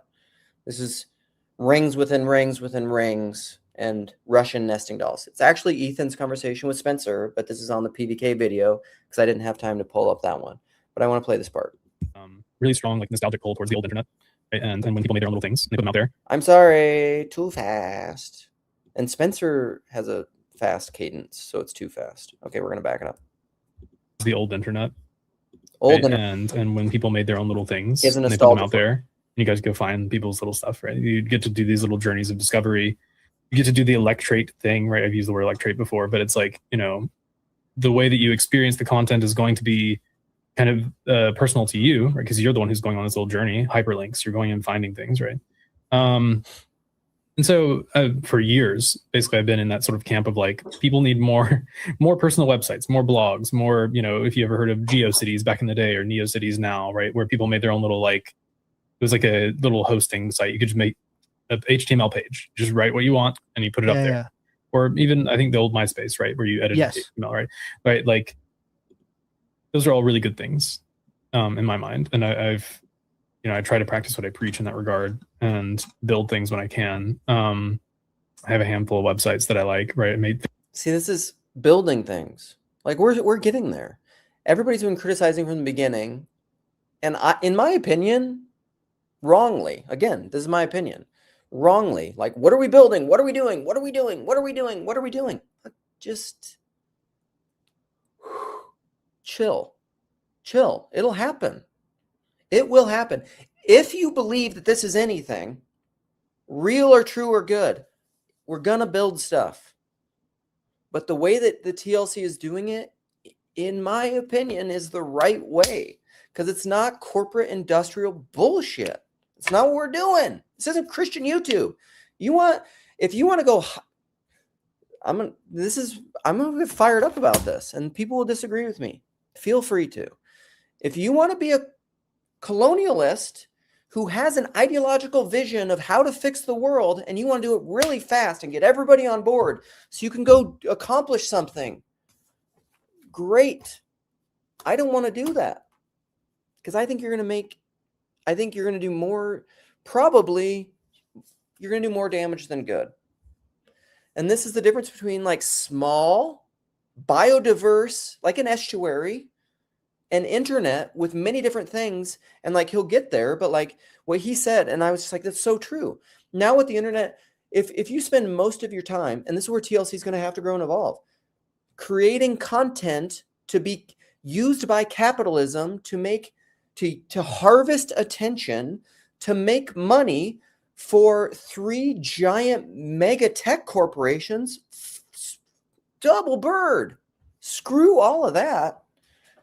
And so what Spencer's saying is very legit. It's very true. Okay, let's get back to it. Sorry, Chad. I'm sorry. Parker. Sorry. I'm Parker. I repent in dust and ashes. And I don't know why. I thought that was your name. Parker. Parker Posey. Parker Pincer? Parker? How can I remember it? I don't know you that well. See, again, this is scaling. You will be now because of this video and because of this conversation with Ethan, and you were because of this little corner.net, which I love, which I don't use that much because I'm really not that technological of a person. Like even if everything goes over to Riverside, I'm just like, damn it, I don't want to learn something new. And I don't know how to do the RSS feed. I want someone just to do it for me. Because I probably would on YouTube largely because I use YouTube for like food and whatever else. I don't and entertainment in a way that's like some of it's okay, but I don't need that much. I just want a TLC RSS feed because a lot of the rest of it is like I don't care. Parker. Okay, we'll go back because I want to play this, and then I think I have to do the brainwashing thing and then open it up. I'm so sorry. This is going so long. Fan pages like people used to make, like they made like little that they like some show or you like some topic, you go make a fan page, right? And you put all your favorite like pictures from it and you know write your thoughts about it and things like that, right? Like it's just a good thing to do, I think, because it leads to a healthy internet in my mind, as opposed to the sort of monolithic internet that we kind of see today, where there are like 3 important sites or something like that, and those aggregate the majority of the content or the majority of people's creative energy towards making content. And so people are kind of one of my friends said the word like digital serfs, right? You know, like they're vassals, you know, they're underneath. Okay, that's I basically gave what I wanted. That's it. That like section right there, the 3 where everyone is just feeding these 3 giant things, and we are digital serfs. Double bird that have no interest. We want to use the RSS feeds. That's why it's a good move. We want to trample down the algorithm by the algorithm. Trample down corporate overlords by not creating content for the algo. This is why I have no interest in Christian YouTube. Like I hate Christian YouTube. I hate it. And I probably need to chill about that and talk to people who are a little bit I have friends a little bit in that world and who want to play that game, and I hate it so much. I hate it. Okay. I just want to play a short part of this clip from the Ian one. No, it's from the Chris Williamson thing, but he told me about it because they talk about language and it's a personalism thing, and then I'm going to open it up. So I'm going to actually drop the link. And then you can be backstage. I'm going to play that clip, and then we can talk about all this stuff. And I'm sorry, this is such a... Also, sorry, Minnesota people. I need to make a separate video where I just really control myself. When I do a live stream, it's like it's like a psychedelic experience. And this is why I don't need psychedelics. And I have a really good time and feel better about it, but it's probably confusing for everyone else. Maybe entertaining. Okay, I'm going to my channel so I can pin it. You're going to hear me in the background. There it is. I hate that too. But we're going to play this clip. Sorry, I'm just looking around like I'm... all right, I'm going to do that. Pin it. And then I don't want to start a poll. Shut up. And then we're going to play this clip. You can come in if you want to play and talk about any of these things. Because this is a personalism thing related to language, which is very Barfieldian, and the nature of language and the nature of naming and all of my favorite things, or many of my favorite things. So this is They're Brainwashing You and Other Secrets That Made You Click, Etymology Nerd. So a lot of this is about Christian YouTube. And it's interesting. The language aspect of it is very interesting for me in like a nerd way underneath it. But I have no, like, sometimes I'll do clickbait, but it's like clickbait for my friends. It's like, it's more being playful. Do I have any interest in getting someone to click on a video who's not actually going to be interested in TLC and person making and the kind of stuff that's really interesting to me? No. Why? Why would I, just for a click to make money, if you're not actually interested in it, care zero. I care zero. It makes me mad. It would make me mad if somebody clicked on my video who didn't actually want to see my video and somehow that I would benefit from. How gross. Ugh. Make me vomit. Okay, here we go. Thing. It's just like we all speak separately, kind of close to people around us. And there's like a gradient of what language is rather than a monolithic thing. The monolithic thing is this institutional assumption that there is a dictionary that can capture a snapshot of what language is. So every person. Guess what that is? Definitional understanding. When you're in a conversation with someone and debating someone and you're like, what's the definition of that? You're playing a game you don't understand. I do not think you know what language is. Like if you think you can capture and encapsulate in a word a definite, which I'm not against definitions. Again, I'm not against propositions, but they're too superficial. Get deeper. I think they say more, don't they? Has their own language in this regard. It's called idiom, a snapshot of what language is. So every person has their own language in this regard. It's called idiolect from the Greek word idios, meaning one's own, and we all speak in a completely unique way, conditioned by our background, our upbringing, our education, the people we hung out with, the words that resonated with us based on just our history of interacting with language. Words that resonated. I What he is describing, oh my gosh, is personal knowing. And it's connected to language. The idiolect thing, it's personal. It's connected to all the resonances of family, language, whatever. This is everything I've been talking about for forever. You know? What up, Ian? That's like, I don't know what your meme is. I don't know what you're talking about. It's on X. If anybody wants to follow me at Real Ian Campbell, and I'll go find texted it to you, and that is the best. Thank you. Yeah. Okay, I am going to share that because this is perfect for the stream. Here we go. PVK's nuts. But right there, I'm the left nut. I mean, what's kind of funny, and it's just ironic. Yeah, I couldn't think of a right nut. And Mark D. Parker is more of a right nut. But what is kind of funny? Oh my gosh! Thank you for doing that. That's so wonderful. Now that's the kind of creativity I'm here for. But the idiolect thing, I don't want to distract myself going off on like what is actually left and right in politics, which is an interesting conversation. Because here's the thing. Mark is more of like liberal progressivist in American terms, but I would argue that I'm probably technically left of him politically. Technically. So anyhow, that's a separate thing. So like the idiolect thing is, speaking of the idiolect, I don't know if your camera's working, but this guy's backstage. This is what the God of your own understanding is. Because you have your own idiolect, you have your own understanding. What does a word mean? The lightsaber of meaning. Here's the thing. I'm just trying to make explicit what we've all fucking known in the TLC for years, which is personalist knowing. I'm trying to name the thing that we've all been implicit, because this is my thing, because this is my autism thing. I want to make it explicit.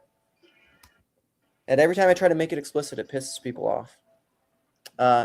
Anyhow, guys, welcome. What do you guys want to talk about or say? I just came on because you were talking about a lot of fun stuff. I didn't really have anything to say. Chad, Okay. You got something? I just got my mic going. Is it working? It is working, buddy. Well, there's a echo there. What was so great too, Ian, and like I think you fixed it and re-uploaded it, but when you were talking about the echo thing, and then you were echoing the whole time, it was fantastic. But truly, like this isn't me. I don't know how to separate these things. This isn't me bullshitting, but like when I say your podcasts, like that one, the narcissism one, another one that you did recently, which I'm forgetting about, like they're good. Like it's really good stuff. And I feel like Ethan has started reaching a new level with the stuff. I've been saying for a while, Neil's been stepping up his game. McMosaf, Donate is like, I think McMosaf is a better streamer than me, but also I have self-loathing. So I don't know, each to his own. Yeah. Like McMosaf's way funnier. Well, these things go in like cycles, right? You know, kind of like waves, I suppose. And that's Waves kind of of interesting. obsession? Yeah, it's kind of interesting to watch, you know? Yeah, for sure. And it's kind of nice to sit back and like I get a little like nervous when I don't see activity happening, like new activity. So I get to thinking that maybe there's going to be like, oh no, we'll wake up tomorrow and there'll be no TLC. But that's absurd. Because if I sit back kind of long enough, people do come out of the lurk and start to like be active and like contributing to the kaleidoscope of silliness, whatever it is, and that's really fun to watch. So Chad, yeah. the TLC is within you. Yes, I like it, but is that Alan? Hi. because truly, you're skitzing a little bit, Chad. But Alan, I want to see what you have to say, but truly it is, because like what Chad was saying there, like when he sees not a lot of activity, this, people come, this is why people talk about the TLC waves, really. Like there's first wave, second wave, third. I don't know what we're in. Neil actually, I think, has a better handle on all this stuff than I do at this point. Because people. Neil's a good handler of PVK's nuts. He's a good handler of PVK's nuts. Yeah, he really, he does know how to handle those nuts. Neil, oh jeez, now I feel bad because like I was here and I feel like I'm being lewd. But so, but really, because I don't want any more attention than I have. I don't think I can handle it. Like truly, even because of Dunbar number stuff and scaling of relationships, I hate hurting people's feelings. I really hate it. Like I think that's something about me, and this isn't some sort of stupid virtue signal thing. I was saying this to my wife. The amount of times as an adult, even as a kid, actually, where I've seriously been trying to hurt someone, I could probably count on like one hand. Like if I hurt I'm not trying to. It's completely unintentional. And honestly, the only people I've probably done that, they're probably mostly my wife. Where I've like actually tried to hurt her because we've gotten into a fight and I've been pushed to a point where only she could probably push me because I only care about her the most. This is where like love and hate are they're like Christ and Antichrist. They're a hair's breadth apart. You can't hate something you love. And I've gotten pushed to a point where I was scared and defensive and whatever. And then I lashed out and said something I shouldn't have said. So Ethan should feel loved then? This feels like some sort of like manipulative psychological thing, but true. Yeah, probably. Like if I didn't think Ethan would have been able to receive that in a way where he felt love, I wouldn't have said it from my intention point. Yeah. Like kidding around kind of love. Yeah, right. But that's not what happened. And I feel like an asshole. Yeah, I was just going to say, I don't think it's like Ethan's fault. I think Claire said that in the chat. I don't think it's Ethan's fault. So there's like you were saying something and it was it's nobody's fault. Right. Again, it's nobody's fault because the whole point is to learn how to become one who forgives. So when all this stuff happened, it's like Jesus. Like, why did the tower fall on this child? Like, whose fault was it that it happened? And Jesus, like, wrong question. Yeah. Nope. That's not what's going on here. Sorry, I keep talking. Alan, Ira. This isn't a flex, but take however many times Luke has actively tried to hurt someone and subtract 1, and that's how many times I've tried to actively hurt someone. And it's not a flex at all, and it's not a comparison game. It's just the facts, and it's just one of those things, That's actually really funny. If you don't know how funny that is, that's very funny. That's a good joke. But it's not a flex. It's just I just need to report the facts, and right. Alan's the funniest TLC person. If you think Alan's the funniest TLC person, I'm actually funnier. You're just not smart enough to know when I'm being funnier. But you just copied Alan, so No, I the only thing I wanted to jump on was to talk about what PVK's nuts do you want to jump on? I don't touch those. But the thing I wanted to bring up is just I think sometimes there's a quest. I mean, it's sort of what you were talking about also on the stream of like, oh, we want to have as high an openness and then high, like we want to let everybody into the conference. And I think there's an honesty of like, sometimes you have to focus on making it really good for a specific vision, to a specific vision or a specific group of people. And in the same way, it's like, you're like, oh, I'm not trying to hurt your feelings. I'm just being honest that I'm being, you're receiving it as critical, but I'm just being honest. It's in the same way. It's like the conference isn't for everybody, if you can't make it or you don't like the topics being discussed or you don't like the speakers, that's not like, oh, I got the bad speakers, so X person would hate it. It's, I'm just making this thing and you happen to.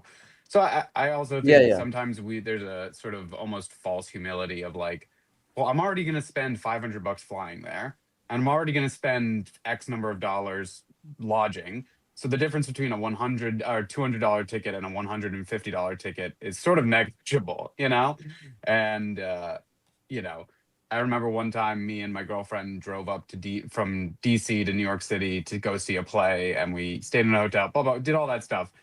And then we got these tickets that were like $20 cheaper because they were like obstructed view. And then we're sitting in the show that we had traveled all the way to go to. Right. And then it just was like, we saved $20 and I can't even see what's going on the stage. You know, this is the stupidest trade-off I've ever made. So it's just to say, like, I don't know. I think sometimes there's this like, oh, everybody should come, and the tickets, even if the tickets were like, oh, we're going to give you $50 if you attend, there still would be people who are like, fuck this, you know? So it's like, there's the truth in just like, we're going to make this really awesome. We're going to try, you know, we're going to include people in one thing we're holding on to, but we're also going to make it in a way that it's going to be awesome and fun, and that's going to cost a certain amount of money. Which I think you spoke to, but I think there's also just, it's okay to just be like, yeah, it's not for you this time, you know, like, oh, you can't come, it's not in the right location, you can't stay somewhere, no one offered to put you up in lodging and give you a free ticket and give you a back massage and kiss your neck. Like, sorry, but you can't come, I guess. That's a special package. Yeah. And it's Luke every time, the person kissing the neck. I love it. I wish our culture did that more. Like, you know, Ira, like the French. How many kisses do they do, bearing on? Well, it depends on where you are. Depends on where you are. If you're in Paris, it's 2, but if you're down south, like Montpellier, they'll do 3. And there's some crazy. Where do they do the most? That's the area of France I need to go to. Yeah, I'm not sure in France. Maybe like in Belgium, there's a place they do a lot. You know, it definitely gets awkward. You know, where you're. Deciding like, you have another one. I forgot to do that one. Okay, you're here. I have to do another one. Yeah. But that's quickly side note. It is funny. I go to like a standard non-denom church where a lot of side hugging is going on. A lot of like, you know, coming out of like, but we also have a ton of like Brazilian people, and like I'm like, I just tell me what you want, because I'll do the side hug if you want the side hug, because I'm not even from that culture. So I'm like, whatever. If you want to kiss, like, if I have to kiss a man on the mouth, whatever the cultural normative thing is, because it's awkward to be like. In France, the kiss thing is even people you've never met before. You might in a social setting do a kiss, but when like Americans hug each other, you know. Yeah, it's like, you're in my face a bit, you know. So it's definitely could be strange. The one thing I just came in on, you know, what you were talking about, your propensity to speak directly, and where this is problematic to say the least. It comes back when I was real young. My first job as an engineer was at a place called the Y12 plant outside of Knoxville in Oak Ridge, and it was part of the original Manhattan Project. Very interesting thing. But the thing was, which was all kind of really goofy. Yeah, but I had a Q clearance, which is like a top secret clearance. You know, not that I did anything top secret, but that was there. And the one thing about security and clearances is the concept of the need to know. And you should be thinking, you know, am I talking to somebody? Do they need to know what I'm talking about? You know, if you're saying it's like, oh, Ethan, you know, your voice is not so good reading poetry. What? He doesn't need to know that. There's nothing to do with what he needs. And then the other side is sometimes, you know, you have to say for yourself, do I need to know something? And if somebody's telling you something, you know, so-and-so is asleep. Sorry, you know, I don't need to know that. It's a bit much to talk about all of life being in the security clearance kind of thing, kind of mode, but it can be really, really handy as a way of trying to figure out. It's sometimes I had to think with my mom before I knew Q clearances. My mom was a very, very nervous person, just over the top, more than as much as you can imagine. She just didn't need to know what I was doing. I mean, I could be doing the most benign, simple thing, and it might drive her crazy because somehow she didn't have some knowledge. So anyway, that little thing might pop in your head some point when you're in conversation. You know the THINK acronym? Think. It's like true, helpful, informative, maybe necessary, and kind. That sounds like a good one too. Yeah, it's the same thing. The necessary part is what you were talking about, I think. So that's good. I'm writing both these things down because I'm going to try to learn them as kind of mantras in the moment. I can train myself to do these kinds of things, and it helps me to process before I speak. But I do, so that both of those are good. But I want to drill down into it in a really personal, relational thing. So like with my wife, for example, like I don't think this is probably okay to share, but like we've been having recently where you guys all know kind of how I am. I'm somewhat, I have high neuroticism and I'm an Enneagram 4. So like I have really intense feelings and can have intense emotional swings. And so sometimes, and my wife is a lot more, in a lot of ways, actually, probably emotionally stable. Like in a lot of ways, emotionally, our genders are almost flipped from typical. And there are times where I think genuinely, when it comes to like conflict between us, if we're having a fight or a conflict, there are times where I think we've gotten better over the years at doing that well. But because of my childhood, I have a lot of, I don't know, weird copes and fears around conflict because of stuff with my parents. And so when I have a conflict with my wife, like it feels like I feel very panicky. It's like life and death for me. Like it terrifies me. I don't like it at all. And so it's really hard for me to sit in that place. And even when she's not angry and self-controlled and really asking what I'm feeling about something in the moment, number one, I have a hard time knowing what I'm feeling because of, I think, upbringing stuff. I'm just feeling it very strongly, but I have a hard time naming it. But I don't know. I'm trying to discern the wisdom. So back to what you were saying, Ira, and even like the thinking thing. I don't have the question. I don't have the answer to that. Yeah, like, does my wife need to know this? I don't know. Well, I would say from what you're saying is very much in my family today between my wife and my daughter. What I see, they might disagree, but they have these incredible emotional responses to things. Mm-hmm. Just, they say, why are you doing that?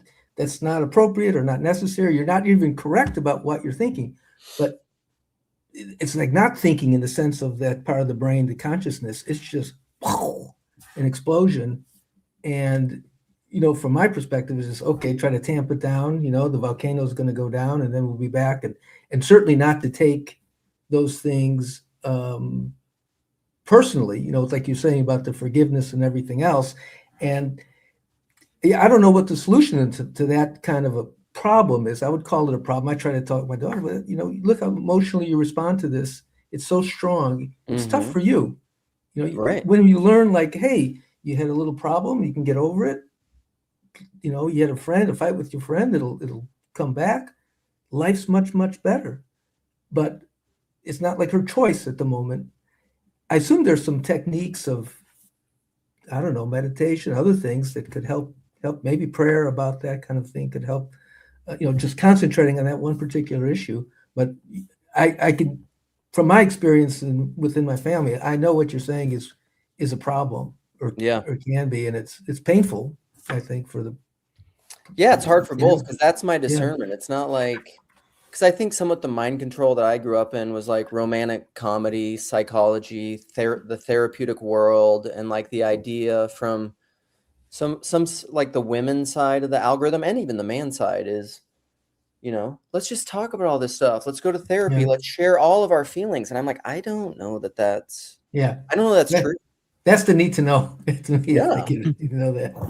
Luke, can I interrupt? Yeah. Not Enneagram type 4. Sorry, mate. I'm not? No. Listen, you're not supposed to tell other people their Enneagram types, Mark. That's rule number 1. I'm not telling you your type. I'm just going to point out a fundamental flaw in the teaching of the Enneagram personality model. Okay, hit us. So you remember last time I was on, I talked about a whole indivisible unity being depicted as a circle schematically. Being depicted as what? A circle. Yeah. You're not type 4. You're the entire circle. Oh, geez. You're the whole symbol. It may be. Okay, so ideally, if the whole circle is a perfect symbol of man, then ideally we're born dead center in the middle, and we just kind of expand outwards. But because of genetics and planetary alignments and various other things, we're not quite born dead center of the circle. So we have a tendency towards a specific direction. Yeah. Which we basically find it easier. So some people find it much easier to connect with their body. Some people find it much easier to connect with their head. And some people find it much easier to connect with their heart. And so they tend to move in that direction. And this tendency, even though we're all a complete circle, we are the whole Enneagram. Yeah, I agree. In one direction. Yeah, So, no, I agree. That's part of Enneagram theory, I think. You're the whole circle, but you have a tendency, you have a pull towards this direction. Does that make sense? Yeah. Cool.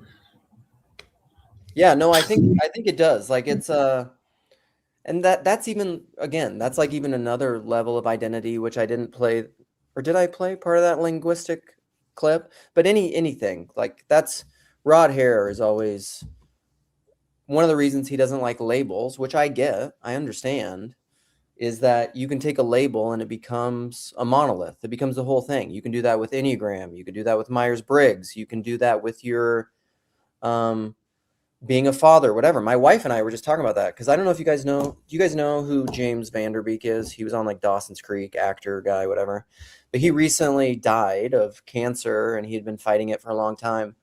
But there's a video, it's a good video where he talks about, it's just one-on-one and he's kind of doing it for his prolificity, but also I think it's coming from a place of real earnestness and authenticity because he's dying. And he said at one point when he was dying, he was alone. He had to be alone for some reason. He couldn't be around his wife. He couldn't be around his kids. He couldn't be around his farm. He basically just was listing off all these different things that he was unable to do because of his fight with cancer. And so essentially like all these forms of identity were just getting stripped from him. Like he no longer felt like a father. He no longer felt like a husband. He no longer felt like even a strong man, like all these different things that he could do. And that's what I often think about death is like,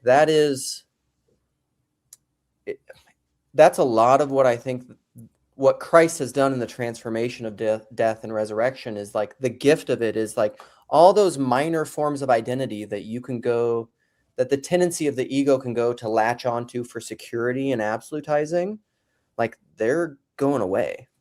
They're going to die. Like you're going to hold on to none of that in your actual death. And those things are scary. I think those things are really scary for people. And like that's part of like why I'm so explicit with ideas. Like when I criticize someone's ideas, because like if you have ego attachment to your ideas, I'm just like, that's so like, this is me again, going to be really honest and blunt. Like that's so superficial. Like who gives a shit if somebody criticizes your ideas? If that hurts you, grow up.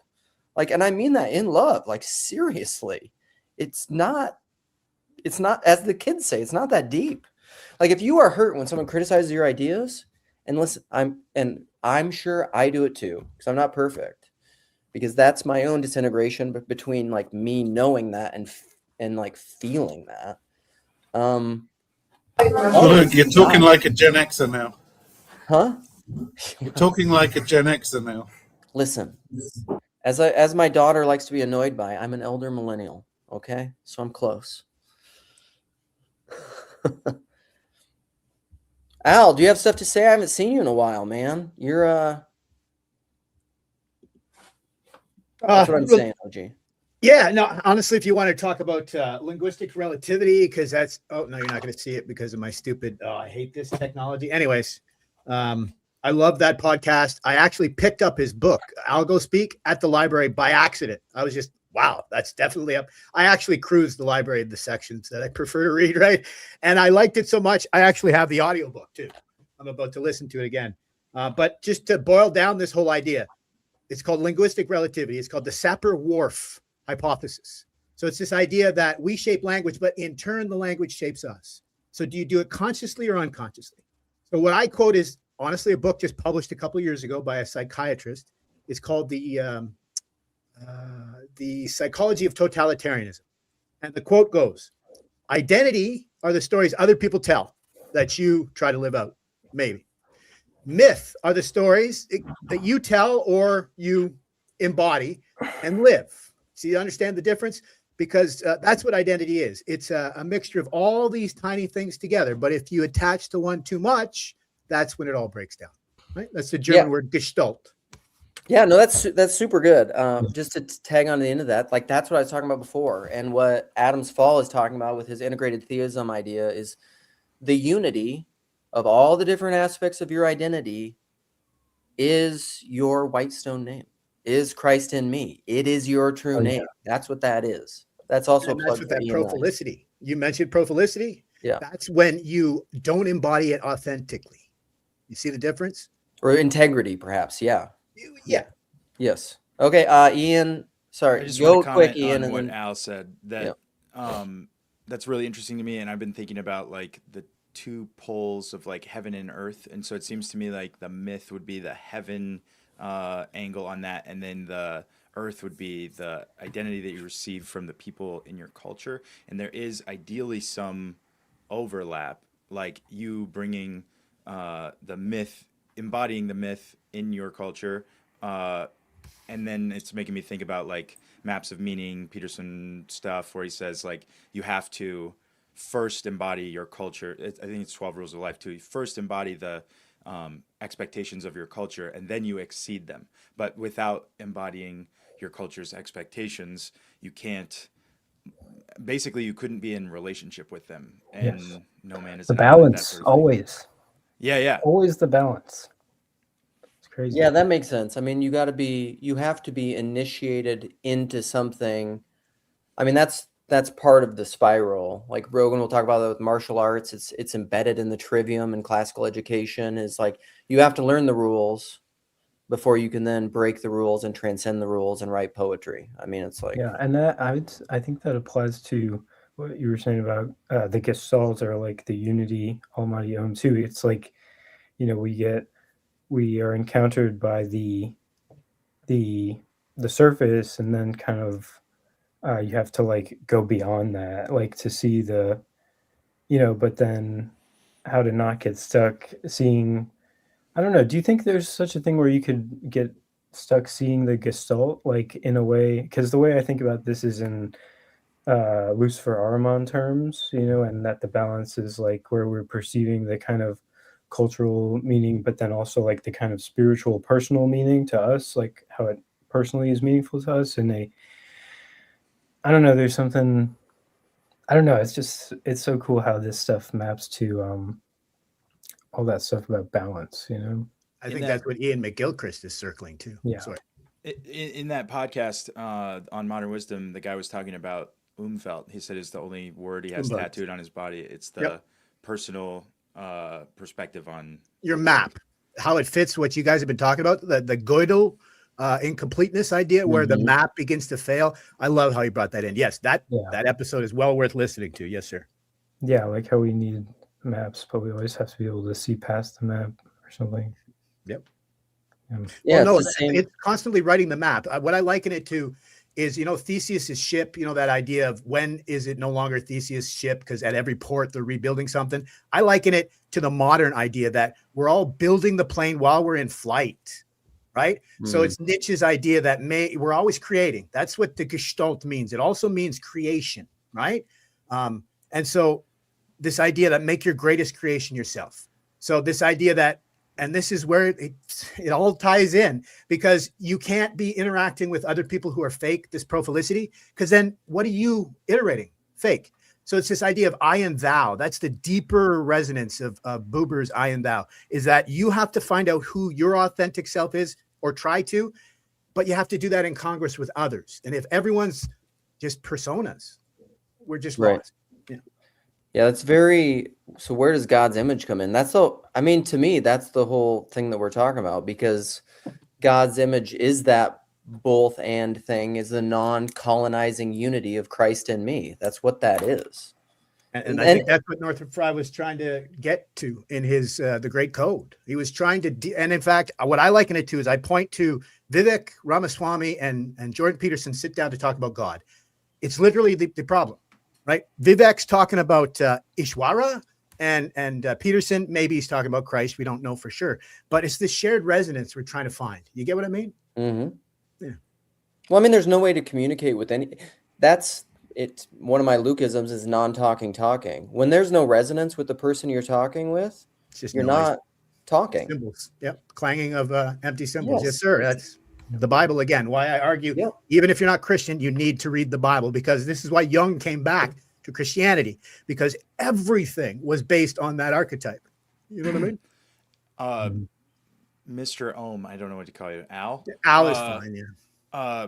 So what is it then that makes people not be Christian? Because I just talked to Zach Parsons on my channel, and he's unwilling to claim the name Christian or the label Christian, but he lives very consistently with Christian ethics or even an understanding of God and his kingdom of heaven here and now, and wants to participate with that and invite people into it, but he's still unwilling to go back to, because he was a Christian or labeled a Christian prior to this. So what do you think that is, that concept? Because you just said people should read the Bible even if they're not Christian. Yes, sir.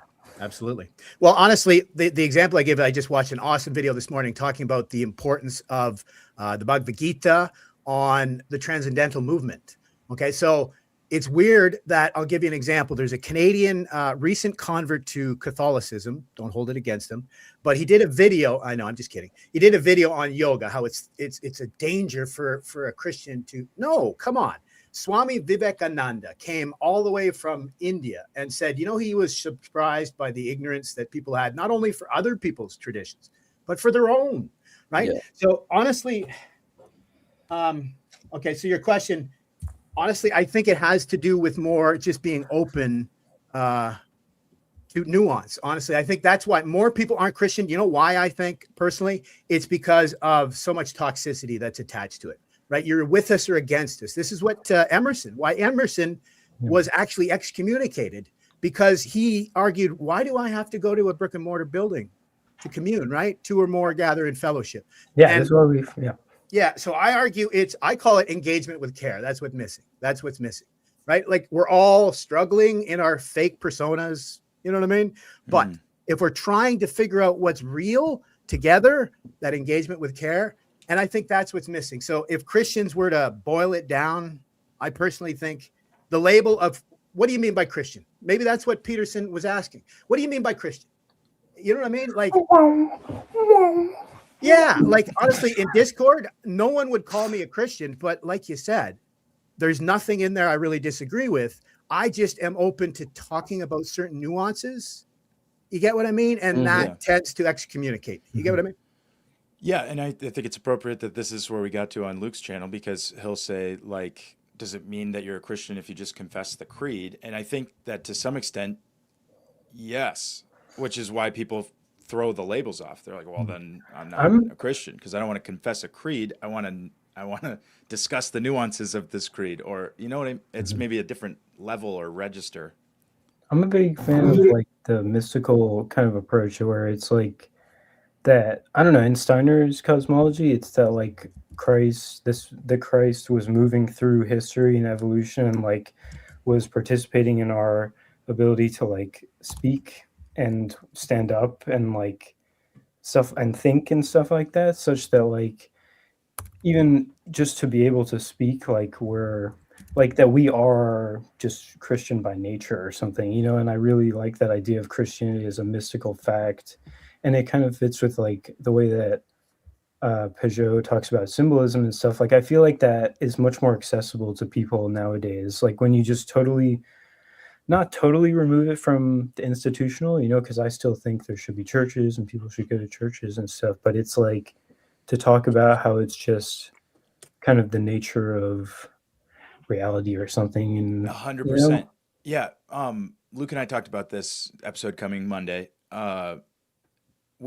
Because I don't go to church, and that's sort of like my family's tradition. So when I was younger, my parents were like worship leaders. They went to Bible college and pastor stuff, and then they stopped going to church because my dad was like, I don't want my kids to think that God is within the institution, because God is in the universe, like not even in a very woo-woo way, just very practically every day God is with you and present in your life.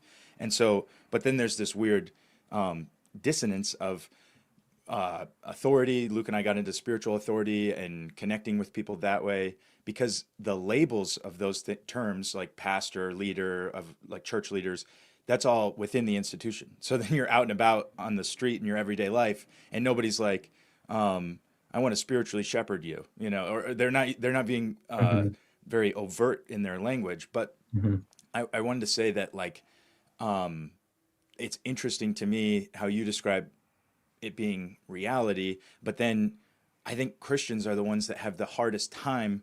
A line from our conversation, Luke and I, was, I asked him, is certainty doubt?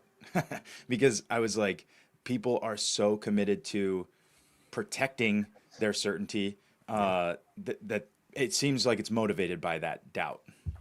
What's so hard about the naming thing, because the proper name, the Whitestone name, is the integration. The Whitestone name is like your Tao that cannot be named, which is also the Tao, which has a name.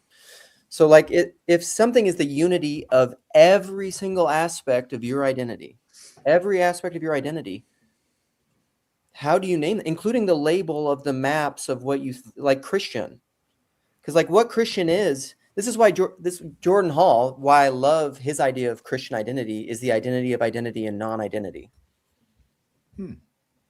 That's why I love that so much, is because it includes that's essentially the Tao. I was just going to say about the Whitestone name is the integration. I like that idea, but is it possible that it's the disintegration of all other identities? Like you see, like it's the stripping away, it's the relief, it's a sculpture of who you actually are. So we get rid of everything else that isn't you, and we're left with what is integrated. I think that's good. And I want Jess to respond to that, because I saw you respond and giggle, and I think you were having Job thoughts. Yeah, I mean, for me, this is all Job, because Job, the way I think about it is this, and hopefully I can summarize it without going too far, but there's the problem of the inside and the outside, and this is right at the beginning of the book of Job. This is the problem, and it said first that Job makes sacrifices on behalf of his sons because they're having these feasts, these celebrations, and he doesn't know if they may have cursed God in their hearts. So there's this impenetrability of the other person, and so we don't have access to each other's hearts. So he makes sacrifices just in case, because he's a good guy and he doesn't want sin to get a foothold, even within, like, in that small space, but he doesn't know. And so he has to just do the sacrifices and the purification for them like that. Then it's iterated again when Satan says about Job to God, says, does he fear you for no reason? Isn't it because he has all the blessings that he does it? If you took it all away, he wouldn't love you. And so it's funny because Job is perfectly matched inside and out, blameless and righteous on the inside, has the blessings and all the outward, trappings of a good and righteous man. You would want to reward this man. You would want him to prosper. You would want him to be king. You would want, all this stuff. Everything is perfectly aligned in Job and integrated, we'll say, but the accusation can still be made that there's actually some sort of corruption on the inside. And it doesn't matter if it's not true, because the accusation can just undermine the whole thing, because all you have to do is have a suspicion that your wife is cheating on you, and that can unravel the relationship, even though there's no infidelity. If you say that word or you say that sentence, there's like a presumption that it stands until it's negated. And there's also that way that negation is always, it is parasitic upon position in a way that Spinoza understood. You have to first represent something positively and then understand it as a reality and then negate it and reject it. Well, so yeah. And this is what happens. Like, this is why God accepts that Job will suffer. And it is in order to reveal what was hidden and make it obvious. And so there's always a way that the statement is its own argument, because if you let it go unchallenged, you're begging the question. So in some sense, just the fact that he can make the accusation is grounds for the accusation, just like you're saying. He has not yet been tested, and that is itself all the case that he needs to bring. Well, and I feel like this is just like, this is almost like a metaphysical reality. And it's actually just sort of baked in. The accusation can be made, and actually there may actually be corruption. We know people are corrupt, and most of the time that's the case. And so, well, the phenomenology of faith is God tells you to go out on a limb, and then the Satan comes and he shakes that branch. That's just his job. He's prosecuting the term. Right. But the metaphysical reality is that you didn't go climb out on that branch. You already are there. And you also already are who you are in Christ. But it's just that truth is revealed to you. Yeah. Through the shaking. And it has to be revealed. And so it has to be revealed in this upside down way. So Job has to fear God and be in relationship with God despite the blessings for a time. He has to suffer in order to prove the integrity of what's inside. And the way that works is, this is my favorite clip from that movie, Knight's Tale, where he's trying to win the favor of the princess, and he's like, I'll win the tournament for you. And she says, win? You're just doing that for yourself. How do I know that's not just for your own pride and your own ego? And he's like, well, what do you want me to do? She says, if you love me, lose. Lose. Hey, that's really good. Yeah. And then she knows that the only reason why he would do that is to prove an internal reality of love. And so he has to go out there and get pummeled. And then it's after she realizes that it's true that she sends her maiden down, and the maiden's like, my lady says, now win. And yeah, good. And so this is how things are revealed to one another, because we're hidden from one another. So we have to suffer in order that what's inside can be made known to each other. And this is basically just falling in love. And this is the process that happens between God and Job. Because Job's primary argument is that God is hidden and he's withholding things from me, and I don't understand. So this works out between not only us people that we're hidden from each other, but God is hidden from us as well, and we don't understand his intentions. And so we take our circumstance, and Job does this. He's like, you blessed me, you knit me together with your hands, and now you have struck me down. Like, what does this mean? Like, do you hate me? Do you uses the image of, he's like, God, you're like a wild animal tearing me apart. Like you were like this loving creator and nurturer, and now you're ripping me to pieces. It reminds me of the scene from The Chosen that I didn't watch, but I saw this clip. And Judas is telling Jesus what he ought to do, which is basically to avoid crucifixion by taking Jerusalem, the kingdom, by force, more or less. And Jesus is telling him it cannot be done, but he's not explaining why it cannot be done. And Judas says, like, my advice is, and Jesus says, I didn't ask you on this team for your advice. And Judas says, then what am I here for? Because he can only conceive sort of one role for himself or one expression of love or something like that. Yeah, I was very much there once upon a time. Still am. Yeah, God is not hiding from us. Sorry, folks. What? He's not hiding. God is not hiding from us. We just keep forgetting to look. That's the problem. Here's the thing.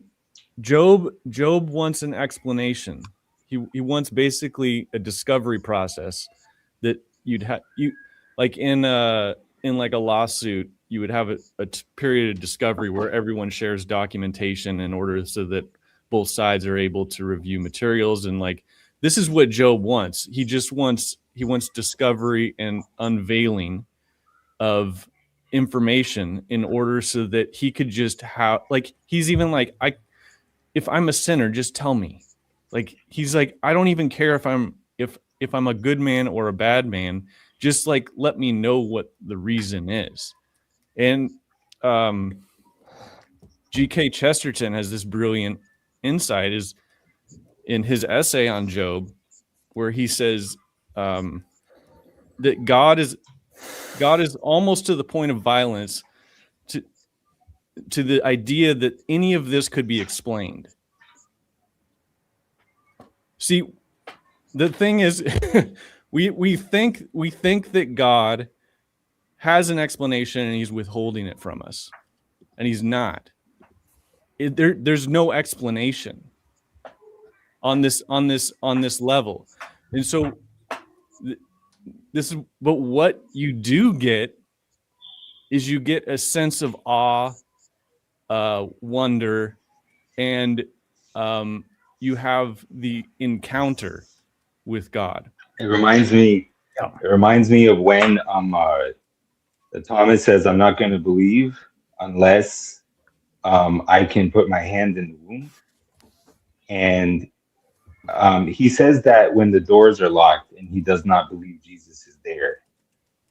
But when Jesus appears in the room and says, "Put your hand in the wound," it never says that he does. So it's like somehow now there's not the need to prove it or test it. The wonder is enough because he just says, "My Lord and my God." Yeah, well, and this is the position where, and what ends up happening is we don't get a rational explanation that we can. What we get is actually a sense, and it actually speaks to what Blake would call the imagination.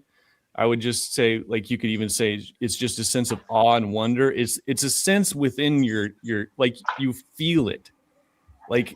And that's that resonating that we have in between each other when someone's speaking something. You're like, oh yeah, this resonation that's happening, I sense it, and this is actually, it's actually a sense we have that can direct us towards one another, between us and God, but we don't have the privilege of getting an explanation in a complete sense. There is no explanation. Well, this is too. So, quick interruption. This is, I feel like, as the host of the space, this is one of those times at a party where like two people are having a great conversation over to the side, and you're just like, that's basically what I came here to say. I know. And I'm just like, I love everything you came guys here are to saying. Joe I've been listening in. It's fantastic. I want to continue forever, but we got to go do this other thing that's part of the schedule now. So because both Am I Driving and Sam showed up, I wanted to welcome them and see what they have to say. And then also just say, all that was fantastic. It's like, well, I want to hear what Mark has to say at some point too, because he was shaking his head. And he was. Okay. But like what Sherry's just dropping borderline Jesus level summaries of everything you guys are saying just in text, where it's just like, yeah, it's for sure. Because it reminds me also of like, it's very George MacDonald stuff. It's just where like, you're wanting me to tell you what's happening, but like, even if I told you, you wouldn't understand. So like, I can't tell you. I can't give you what you're asking because you're not ready to receive it yet. So we got to keep doing this other thing. Anyhow, Scott, Sam, welcome. Hello. Thanks. Let me see if I can. The image that I'll start with the image that I have in my head. And this goes all the way back to your question, Luke, about kind of understanding yourself and being open to the idea that, how do I filter what I should and shouldn't say? So all the way through the whole thing, I got the scene, to use trapezius, chosen. It was the Feast of Tabernacles, or Boots. And so my initial thought to your question was leaving space inside yourself.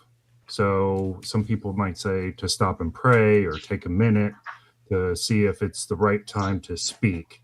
So you're creating within yourself an open space, but I think that space has already been created. But it's created open air, like those boots. And what we tend to do is, it's a sacred space, so we want to put siding on it and put a nice roof on it. And stories like Job is God ripping all that stuff out of there, so we can be open to the new idea. And that sacred space gets to open our eyes to the things that we should be paying more attention to, instead of the narrow doorway that we've constructed into that space. And from a psychological perspective, that's kind of what we do when we get hurt. It's the deepest parts of us, so we build up our walls and we put in the little holes so we can shoot the incomers. But God wants to rip that all apart, right? So that you can be open to the thing, which is where He is. So that was kind of my thought process as the conversation was kind of going there. I just want to say this to you quickly to affirm you, Scott. You're such a great example, and it's a gifting of yours. I will just see it and acknowledge it in you, because I agree. I wish I could do what you do, because sometimes I'll use big language. I'm using mosaics. I'm doing all this kind of stuff, which whatever, it's its own kind of gifting. I just look at other people. I look at the grass is greener. I look in your field and I'm just like, damn, that field that God gave you is such a great field. Because you can say stuff like there were no like $5, $10 words and multisyllabic words in what you just said. And I feel like it's just one of the best things that was said this whole stream. It was very good. So thank you for saying things. Just know it didn't come from me. Well, I mean, yes and no. I will say yes and no, because it clearly did. I just heard it out of From the heart. I think of that space you're describing as like the heart, and like, you know, people talk about Christ in your heart and stuff. And I don't know. And I think it's that balance point too, where, you know, when you're speaking from the heart, it's about the way you're speaking. And that, I think, is what gets beyond the explanation, idolatrous aspect or something, you know, like some of you already know, I'm just so passionate about like body language and the way that we speak and like eye contact. And I think this is very relevant because like Christ is incarnate word, you know, and it's this iconographic encounter with the reality of the situation, you know, and then you can try and box it in, but it's about the experience, you know, of like being embodied with someone, you know. All right. This is an admin thing. I agree. That's wonderful. I talk too much in this stupid stream, but I'm realizing at 2:30 I need to shut it down come hell or high water, because I'm getting anxious, and I feel, and there's things I need to do, and I can only take so long to do it. But I even went long because I talked too damn much. You're getting anxious that somebody is going to leave a long comment psychoanalyzing your anxiety. I hope they do, and I hope it is, I hope it is the twin. No, it's going to have layers. The internet. It's going to expose you layer by layer. It's going to be surgical. I've probably been more vulnerable in this one because of reasons that I hope get really worked out in this comment than I have been in a long time. But that's right. Yeah, it's coming. That's very great. I'm excited. Sam, I want to at least get to Sam, and then let's do closing thoughts. I'll keep it brief. I came on because I've been thinking about Jacob, and I think from the Bible, and I think he relates to what you all were saying about Job. He was, by kind of shrewdness and calculated serpentine trickery, trying to get the blessing from his earthly father. Yet he didn't sense deep down that he actually had the blessing. And so until he finally wrestles with God and almost in a way completes the circle, the arc of his story, where he had continued his shrewd, conniving behavior all the way up to that point, where then the wrestling with God is sort of a acceptance of reality. I can no longer con my way out of Esau killing me. I can have to deal with reality in a way that like wrestling is the opposite of shrewdness. It's very embodied. It's very intimate. It's very close to God. And he says, give me the blessing. I won't let go. And when he finally does get that blessing, he's damaged. He's damaged. He's not just given, he's actually had more riches and prosperity in earthly terms prior to that. But he's damaged. He's one side of him is going to be limping for the rest of his life. His favorite wife, has she dies in childbearing. His favorite son gets taken away. He thinks he's dead, and famine comes, and all of these, awful things happen to him. But even in the end, he gets finally, like Job, also returned to his son and returned to a place of wholeness, and even his bones finally find their resting place where they need to be, because his heart had to work out all of that. Like, is it actually about my real love for God? Is it actually about knowing him in true intimacy? Or is it about getting what I can when I can because I'm a chosen one and I'm cleverer than everybody else?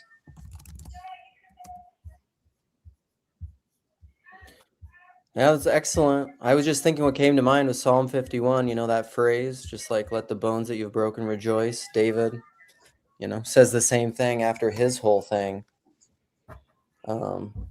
Which I actually found a guy this weekend. Quick aside, I talked to a guy who named one of his kids, and this isn't like a Jewish dude, who named one of his kids Uriah. And I was like, wow, it's an intense name.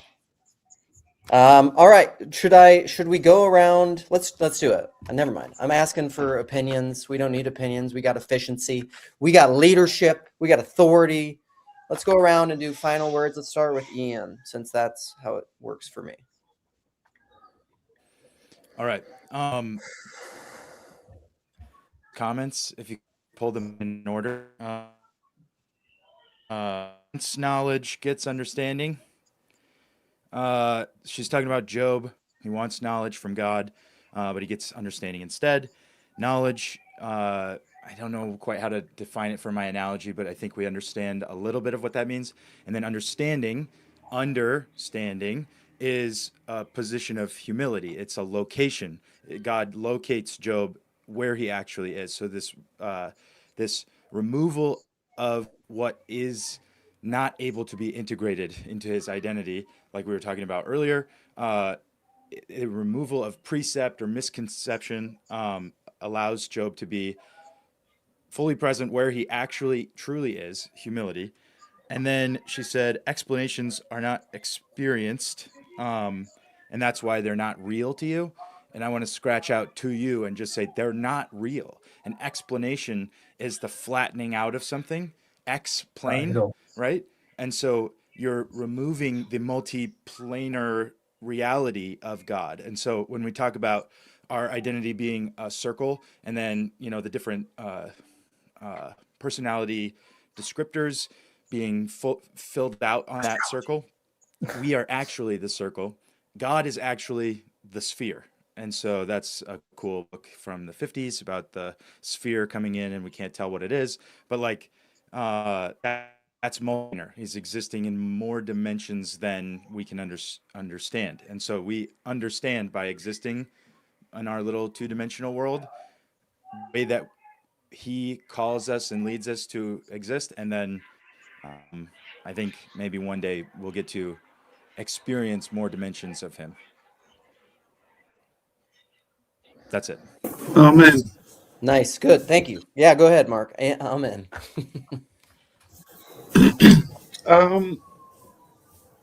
So to me, this conversation, you're kind of skirting around. Jess almost hit on it. It's this idea of I am. And For example, I never call myself Christian, but if other people want to call me a Christian, I'm fine with that. It's okay if they want to label me some way. You know, that's okay. If it clarifies things in their head, then, you know, go right ahead. It's not perfectly accurate, but it's okay. I don't take offense by identities, but it's not I am. And I think Job was wrestling with I am. And God could see him and could see that he was. And there was never a question with God as to who Job was. You know, he could see him. It was clear, no problem. It was everyone else that had the problem. And this is a problem with identity, I think, that we always want to... Our confusion with understanding and labeling, and it goes back to Adam and God saying, label all the animals, which I think meant domesticate them, but it's kind of the same thing. You stick a label on it, now you understand it. And it's like, well, that's not quite true. But I'll leave it there for now because you're running out of time. Corn. You're on mute. All right, thank you. I also just decided I'm going to do this now as part of my way that I run things in protocol. I'm just removing people when they're done. Ow. Hey, I just maybe it's amazing how it's just going to kind of circle back. I guess you kicked him out, but the gentleman who mentioned about if you just speak with your mouth, right? Is that enough to be called a Christian? Well, what do you mean by speak, right? And what do you mean by, so I liken it to this idea that there was a time, linguistic, right? Metanoia. What does it mean to you? Does it just mean a change of mind, which can be changed back, or is it the turning towards, right? Yeah. So if I can just go into linguistics, you hit on it perfectly when you mentioned the Tao. This was a mistranslation by the Jesuits when they went into China. If they had Lucretius, then they would have understood that the Tao wasn't what they thought. The Tao would be closer to God, right? And as a final, translated in the New Chinese New Testament, right? Well, it just depends on your concept, exactly. Yeah. But if I could just wrap it up, if they had read Lucretius's De Rerum Natura, I always get it backwards. Which is like the Tao of physics, is how I translate it now, knowing what Tao is. So it's like kind of the way, it's more than just God, right? And so as a full 360, you guys have invoked this idea that God doesn't turn away from us, right? Numbers 6:24 to 26, right? Is that St. John of the Cross, his obscure night of the soul, is that point when you realize you've turned away from God. And so as a final, Lucretius said, my favorite quote from his book, omnis cum tenebris, praesertum vita labrit. Just plain and simple, life is a struggle in the shadows, right? It's Psalm 46. It's not that we're going to know the answers. In fact, we have to learn to sit with the questions. Does that make sense? Bring it all together. Yeah. It's Rilke said almost the same thing. Beautiful. Yeah. And then as a final, someone who said the I am that, I hear that all the time. I saw that with people who misunderstand Escher A or Escher. I see that with Tattvamasi in Sanskrit, right? They read Joseph Campbell and they think they are God. What I've realized, it's people who don't know who they are will mistaken themselves for a reflection, a story, an identity, or think they are something greater than they are. It's when people stop and go, wait a minute, what am I? You get what I mean? Mm-hmm. Those people that I've studied with never misunderstand those statements of I am God as in I. You get what I mean? It's more like Psalm 46, be still and know that I am God, right? Not I am. You get right. Yeah. I'm sorry. You guys come up with so much awesome shit. I don't know what to say. Nice. Well, listen, don't apologize for telling us how awesome we are. Thanks, Al. All right. Jonathan, you're next. Okay. One thing just on what he said, it is my contention that we are God. We're just not the fullness of God, but I don't know.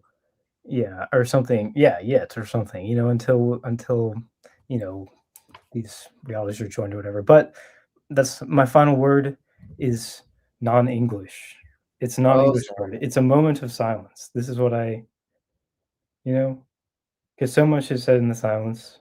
Oh, we lost Luke, but that's all right. Yeah, no, super cool. I love these streams. For some reason YouTube hasn't been showing me your streams, Luke. On I don't know what's up with that.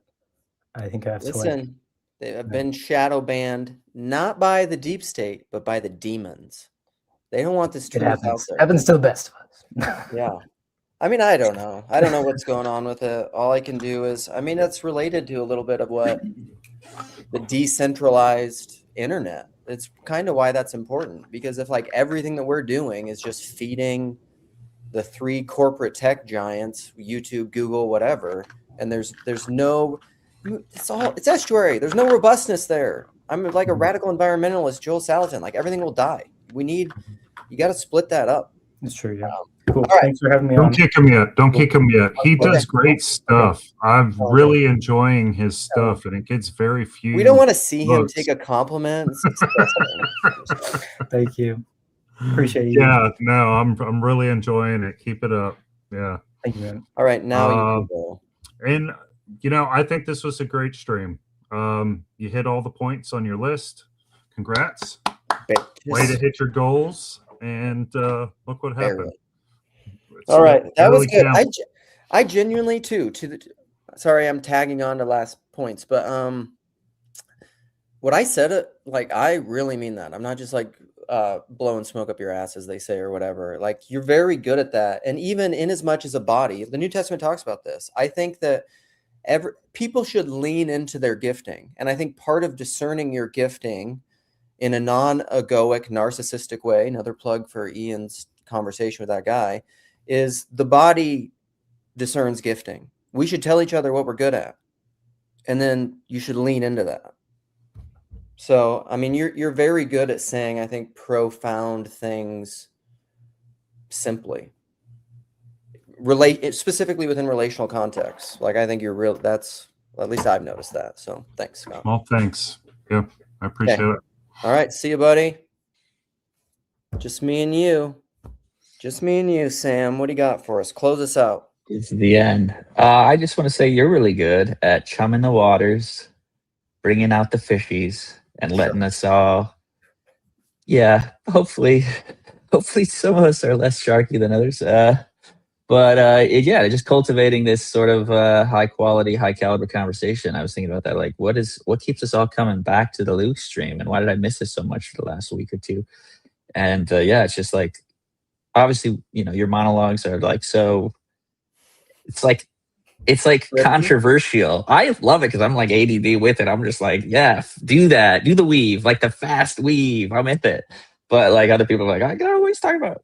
But then it just does so many things at once that people are like, oh, I gotta come in and talk about that. And then just people, it's very attractive. And then your personality obviously is partial of that too. So yeah, I think it's good to affirm each other's giftings and encourage each other to keep on keeping on. So thanks for doing that. All right. Thanks, buddy. All right. That's it. It's just me now. Let's close it with, what are we going to do? Oh, we should change this to my little, my little drinking avatar as a baby. And let's do, you know what we got to close out with? You know what's coming.